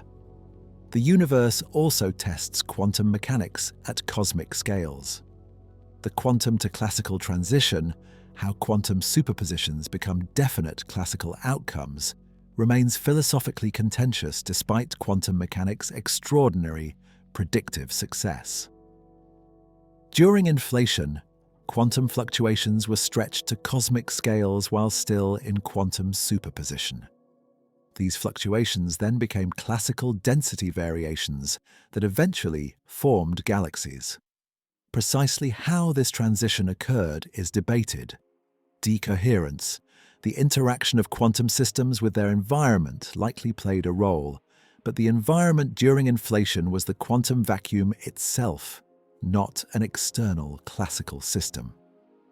Some interpretations of quantum mechanics, like the many worlds interpretation, suggest the quantum superposition never truly collapses, but rather all possibilities exist in different branches of the wave function. If correct, this implies the universe is constantly branching into multiple copies with different structure, though observers in each branch see only one outcome. Testing these interpretations through cosmological observations remains speculative, but represents a potential avenue for progress on fundamental questions about quantum mechanics. The cosmological principles at stake extend beyond Copernicanism to include determinism, the idea that future states are uniquely determined by past states and physical laws. If quantum mechanics is fundamental and measurements have truly random outcomes, the universe is not deterministic at the quantum level. If eternal inflation produces pocket universes with random properties, the multiverse is not deterministic at the cosmological level. Multiple possible outcomes exist, and observers see one particular outcome without the ability to predict which in advance. This quantum indeterminacy might extend to the question of existence itself. Perhaps what came before the Big Bang was not a definite state but a quantum superposition of possible states, and our universe represents one particular outcome of a quantum measurement whose result was fundamentally unpredictable. The vacuum before our Big Bang might have been pregnant with all possibilities, giving birth to each possibility in different branches or bubbles, with no way to predict which we would inhabit. The philosophical implications ripple outward into questions about meaning and purpose. If the vacuum's properties are selected anthropically from a random distribution, does the universe have meaning beyond enabling observers to exist? If the universe is one among infinite universes with varying properties, does anything make our universe special beyond the fact that we happen to exist in it? These questions venture beyond physics into metaphysics, but they arise naturally from the physical theories and observations. The vacuum before the Big Bang might not have contained purpose or meaning. It might have been maximally indifferent, giving rise to all possible outcomes with probabilities determined only by quantum mechanics. We observe order, structure, and physical laws, not because the vacuum was designed to produce these, but because only some random outcomes from quantum chaos can harbor observers, and we necessarily find ourselves among those outcomes. The coming decades will determine whether these anthropic and multiverse speculations remain speculative philosophy or become testable science. As observations reveal whether the universe we observe represents typical conditions, or whether unexplained coincidences demand deeper explanations that current physics cannot provide, explanations that might fundamentally change our understanding of time, existence, and cosmic destiny. The universe's future unfolds across timescales that dwarf its current age, the way its current age dwarfs human history. We XF's human history. We exist 13.8 billion years after the Big Bang, but the universe will continue for trillions upon trillions of years before reaching anything resembling finality. The next major transition occurs in about 4 billion years, when the Andromeda Galaxy collides with the Milky Way. The two spiral galaxies will merge over several 100 million years, gravitational interactions flinging stars into new orbits while the supermassive black holes at each galactic center spiral inward and eventually merge. The resulting elliptical galaxy, sometimes called Milkomeda, will contain about 800 billion stars. But this dramatic event is merely a local reorganization. The universe as a whole continues its accelerating expansion, gradually isolating Milkomeda from the rest of the cosmos. By about 100 billion years from now, every galaxy outside our local group will have receded beyond the cosmic horizon, carried away by expanding space moving faster than light. Their light will never reach us. Observers in that era will see only their local galaxy surrounded by apparently empty space. Star formation continues for far longer than galaxies remain visible. Stars form from collapsing gas clouds, and gas supplies are vast. Current star formation rates suggest the universe will produce stars for another 100 trillion years, 1,000 times longer than the universe's current age. The smallest red dwarf stars, with masses around 8% of the Sun, burn hydrogen so slowly they can shine for 10 trillion years. The universe has not yet existed long enough for any red dwarf to die of natural causes. Every red dwarf ever born still shines, but eventually the gas runs out. Supernovae, explosions, and stellar winds blow gas out of galaxies faster than it returns. Star formation gradually declines, then ceases entirely around 100 trillion years from now.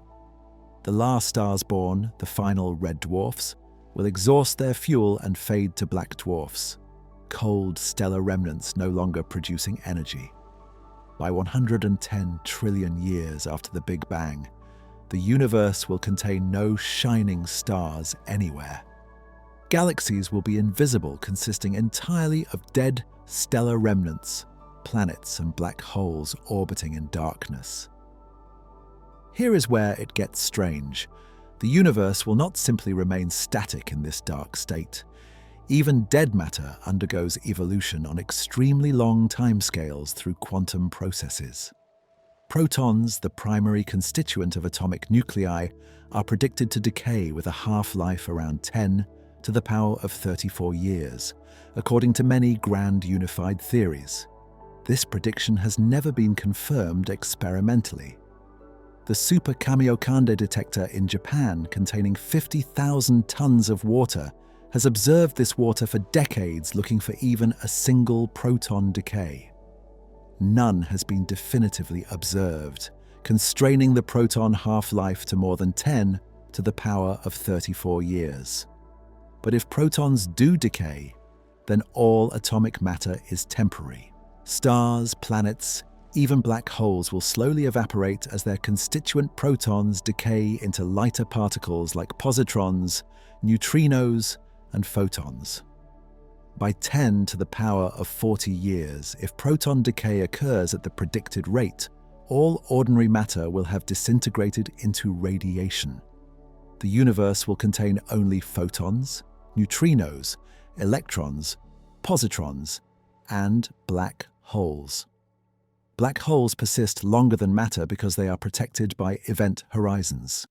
But Stephen Hawking showed in 1974 that black holes are not perfectly black. They emit thermal radiation through a quantum process near the horizon. The temperature of this Hawking radiation is inversely proportional to the black hole's mass. A black hole with the mass of the Sun has a temperature of about 60 nanokelvins, far colder than the cosmic microwave background currently at 2.7 Kelvin. Such black holes absorb more energy from the background than they emit, actually growing slightly. But as the universe expands, the cosmic microwave background temperature decreases. By about 10 to the power of 19 years from now, the background will cool below the Hawking temperature of solar mass black holes, and they will begin to slowly evaporate. Larger black holes take longer. A supermassive black hole with 1 billion solar masses will evaporate in about 10 to the power of 98 years. The largest black holes, containing hundreds of billions of solar masses, require roughly 10 to the power of 100 years to evaporate completely through Hawking radiation. The final evaporation of a black hole is spectacular despite occurring in empty space with no observers. As the black hole shrinks, its temperature increases. In its final moments, the temperature reaches billions of kelvins, and the black hole explosively releases its remaining mass as gamma rays and particles. This fireworks display lasts roughly 10 to the power of negative 23 seconds, a brief flash of energy in the vast, dark, empty universe. After the last black holes evaporate around 10 to the power of 100 years from now, the universe will contain only photons, neutrinos, electrons, and positrons, all spread so thinly by expansion that encounters between particles become extraordinarily rare. The average distance between particles will be billions of light years. The temperature will be immeasurably close to absolute zero. Space will continue expanding exponentially due to dark energy, doubling in size roughly every 12 billion years. This exponential expansion continues forever, or at least until some new physics intervenes. What happens next depends critically on whether the vacuum is stable. If our current vacuum is the true ground state, the lowest possible energy configuration, then the universe simply continues expanding forever, becoming ever colder and emptier.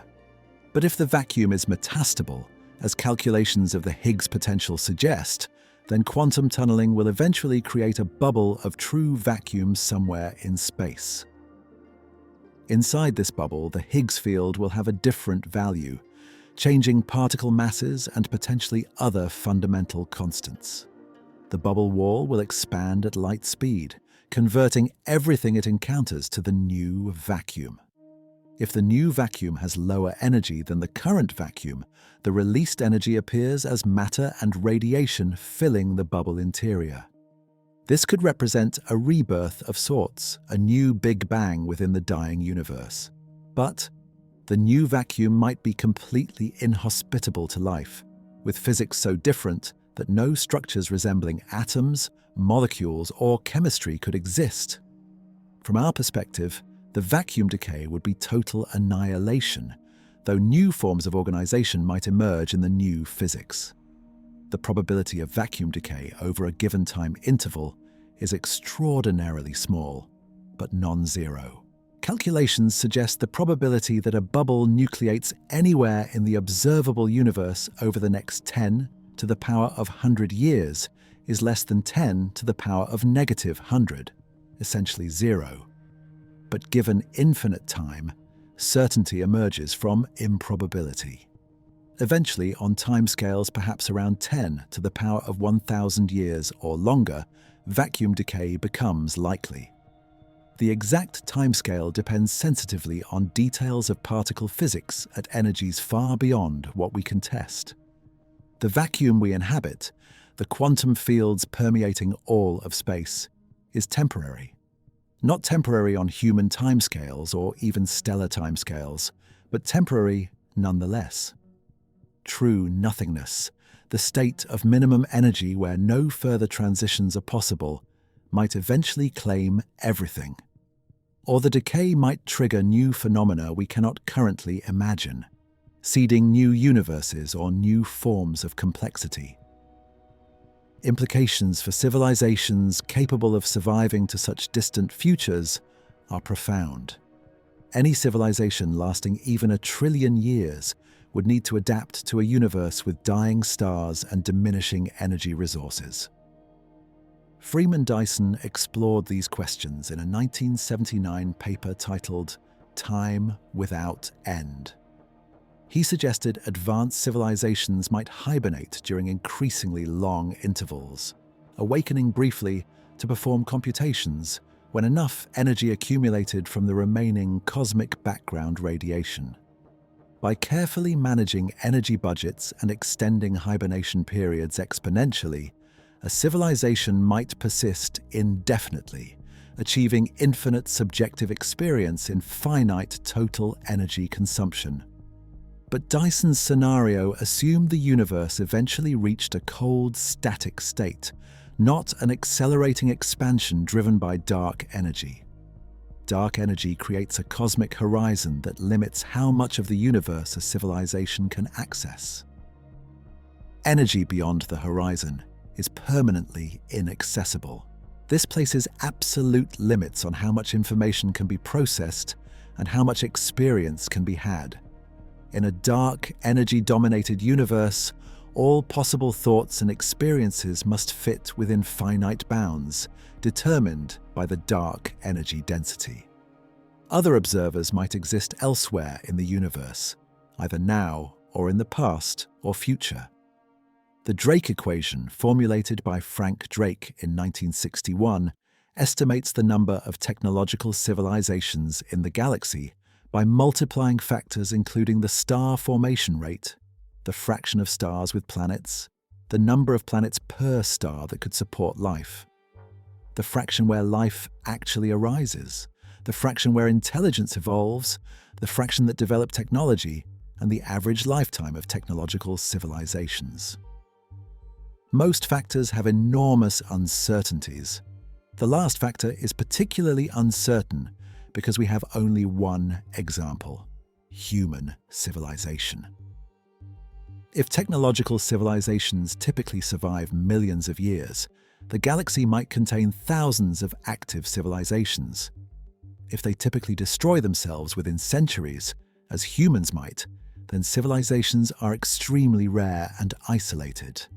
Current searches for extraterrestrial intelligence have found no definitive signals, suggesting either intelligent life is rare or intelligent civilizations do not build powerful radio transmitters, or they exist, but we have not yet searched enough star systems thoroughly enough.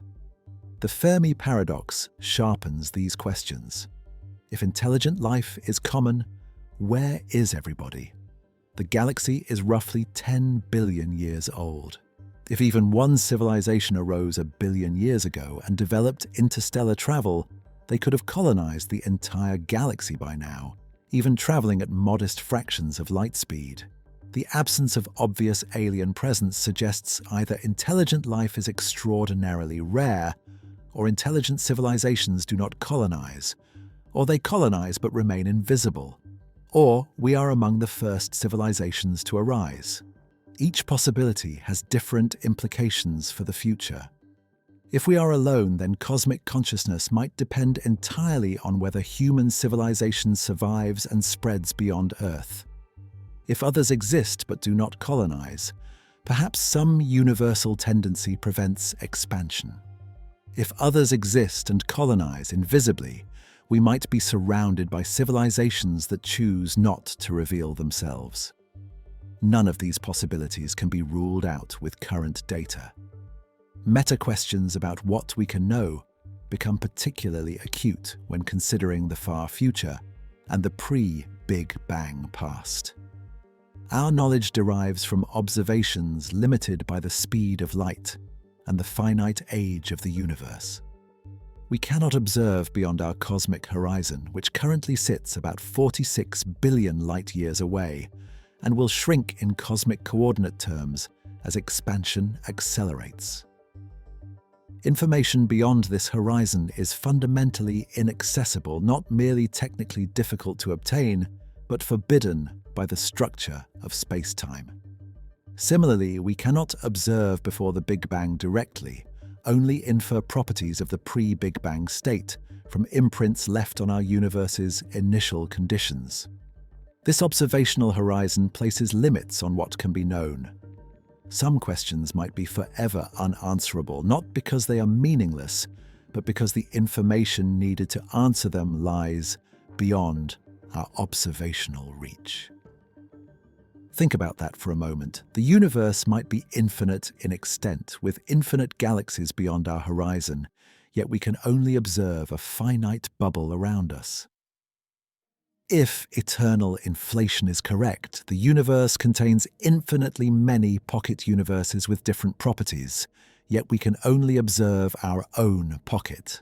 The multiverse, if it exists, is fundamentally unobservable except through its statistical effects on our bubble's properties. This raises philosophical questions about the nature of existence and observation. Does something exist if it cannot, in principle, be observed? Most physicists would say yes, existence is independent of observation, but verification requires observation. We cannot prove other pocket universes exist without observing them, and observation is impossible. The multiverse hypothesis might be correct, yet forever unprovable.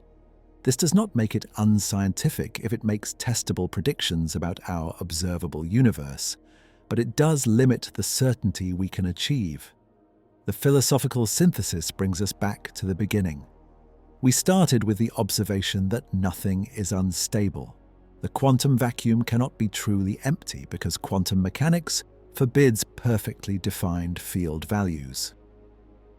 0-point fluctuations are mandatory. This mandatory activity means the vacuum has energy, and this energy has consequences ranging from atomic physics to cosmic expansion. The question of what came before the Big Bang transforms into the question of what the quantum vacuum was doing before our pocket universe began. The answer emerging from decades of theoretical and observational work is unsettling. The vacuum was not peacefully dormant, it was violently fluctuating, perhaps undergoing eternal inflation, spawning endless pocket universes in an endless process without beginning or end. Our Big Bang was not the beginning of everything, but merely a local transition, one bubble among perhaps infinite bubbles. This picture inverts every intuitive expectation about existence and nothingness. Nothingness should be simple, requiring no explanation. Existence should be complex, demanding justification. Instead, we find that existence is mandatory because nothingness violates quantum mechanics, while the specific form of existence we observe requires fine-tuning or anthropic selection. The vacuum should be stable and unchanging. Instead, it seethes with activity and potentially undergoes catastrophic transitions. We should be able to understand why reality has the properties it does. Instead, we might be limited to understanding that we observe one random outcome among infinite possibilities. These inversions are not failures of science, but discoveries about the nature of reality. The universe is stranger than we imagined, and perhaps stranger than we can imagine. The vacuum's instability means existence is not optional. If the laws of quantum mechanics are fundamental, then something must exist because nothing cannot. But which something exists, what properties it has, might be random, selected from a vast landscape of possibilities. We observe this particular set of properties because we could not exist with different properties, not because these properties are special or necessary in any absolute sense. This conclusion is both humbling and empowering. Humbling because it suggests we cannot predict the properties of reality from first principles. Empowering because it means existence requires no creator, no prime mover, no external cause. The quantum vacuum creates itself through its own instability. This is not something coming from nothing. This is something that cannot not exist, where the form of that something is determined by random quantum processes and observer selection. As you drift towards sleep, consider that the atoms in your body, the neurons firing in your brain, the photons bringing you these words, all emerged from quantum vacuum fluctuations stretched during inflation 13.8 billion years ago. You are made of quantum uncertainty made manifest. The universe's structure, from the smallest scales to the largest, reflects the fundamental impossibility of nothingness. Before the Big Bang was not nothing. Before the Big Bang was worse than nothing. Before the Big Bang was the quantum vacuum in its most violent state, pregnant with all possibilities, giving birth to our pocket universe and perhaps infinite others through eternal inflation. That process continues beyond our horizon, will continue forever, has possibly always continued. We inhabit one temporary island of stability in an infinite ocean of quantum chaos. The vacuum gave us birth. The vacuum surrounds us. The vacuum will eventually reclaim us, though not for trillions of years. And through all of this, the vacuum is not empty but full, not stable but seething, not nothing but the most fundamental something possible. If this journey through the unstable quantum vacuum spoke to you, consider subscribing for more cosmic mysteries waiting to help you drift off into contemplation. Leave a like if you found peace in understanding that existence is mandatory, that nothingness cannot exist, that we are here because reality itself forbids emptiness. And good night, wherever you are in this vast, strange, eternally inflating multiverse where nothing is stable, everything is temporary, and existence emerges inevitably from the impossibility of true nothingness.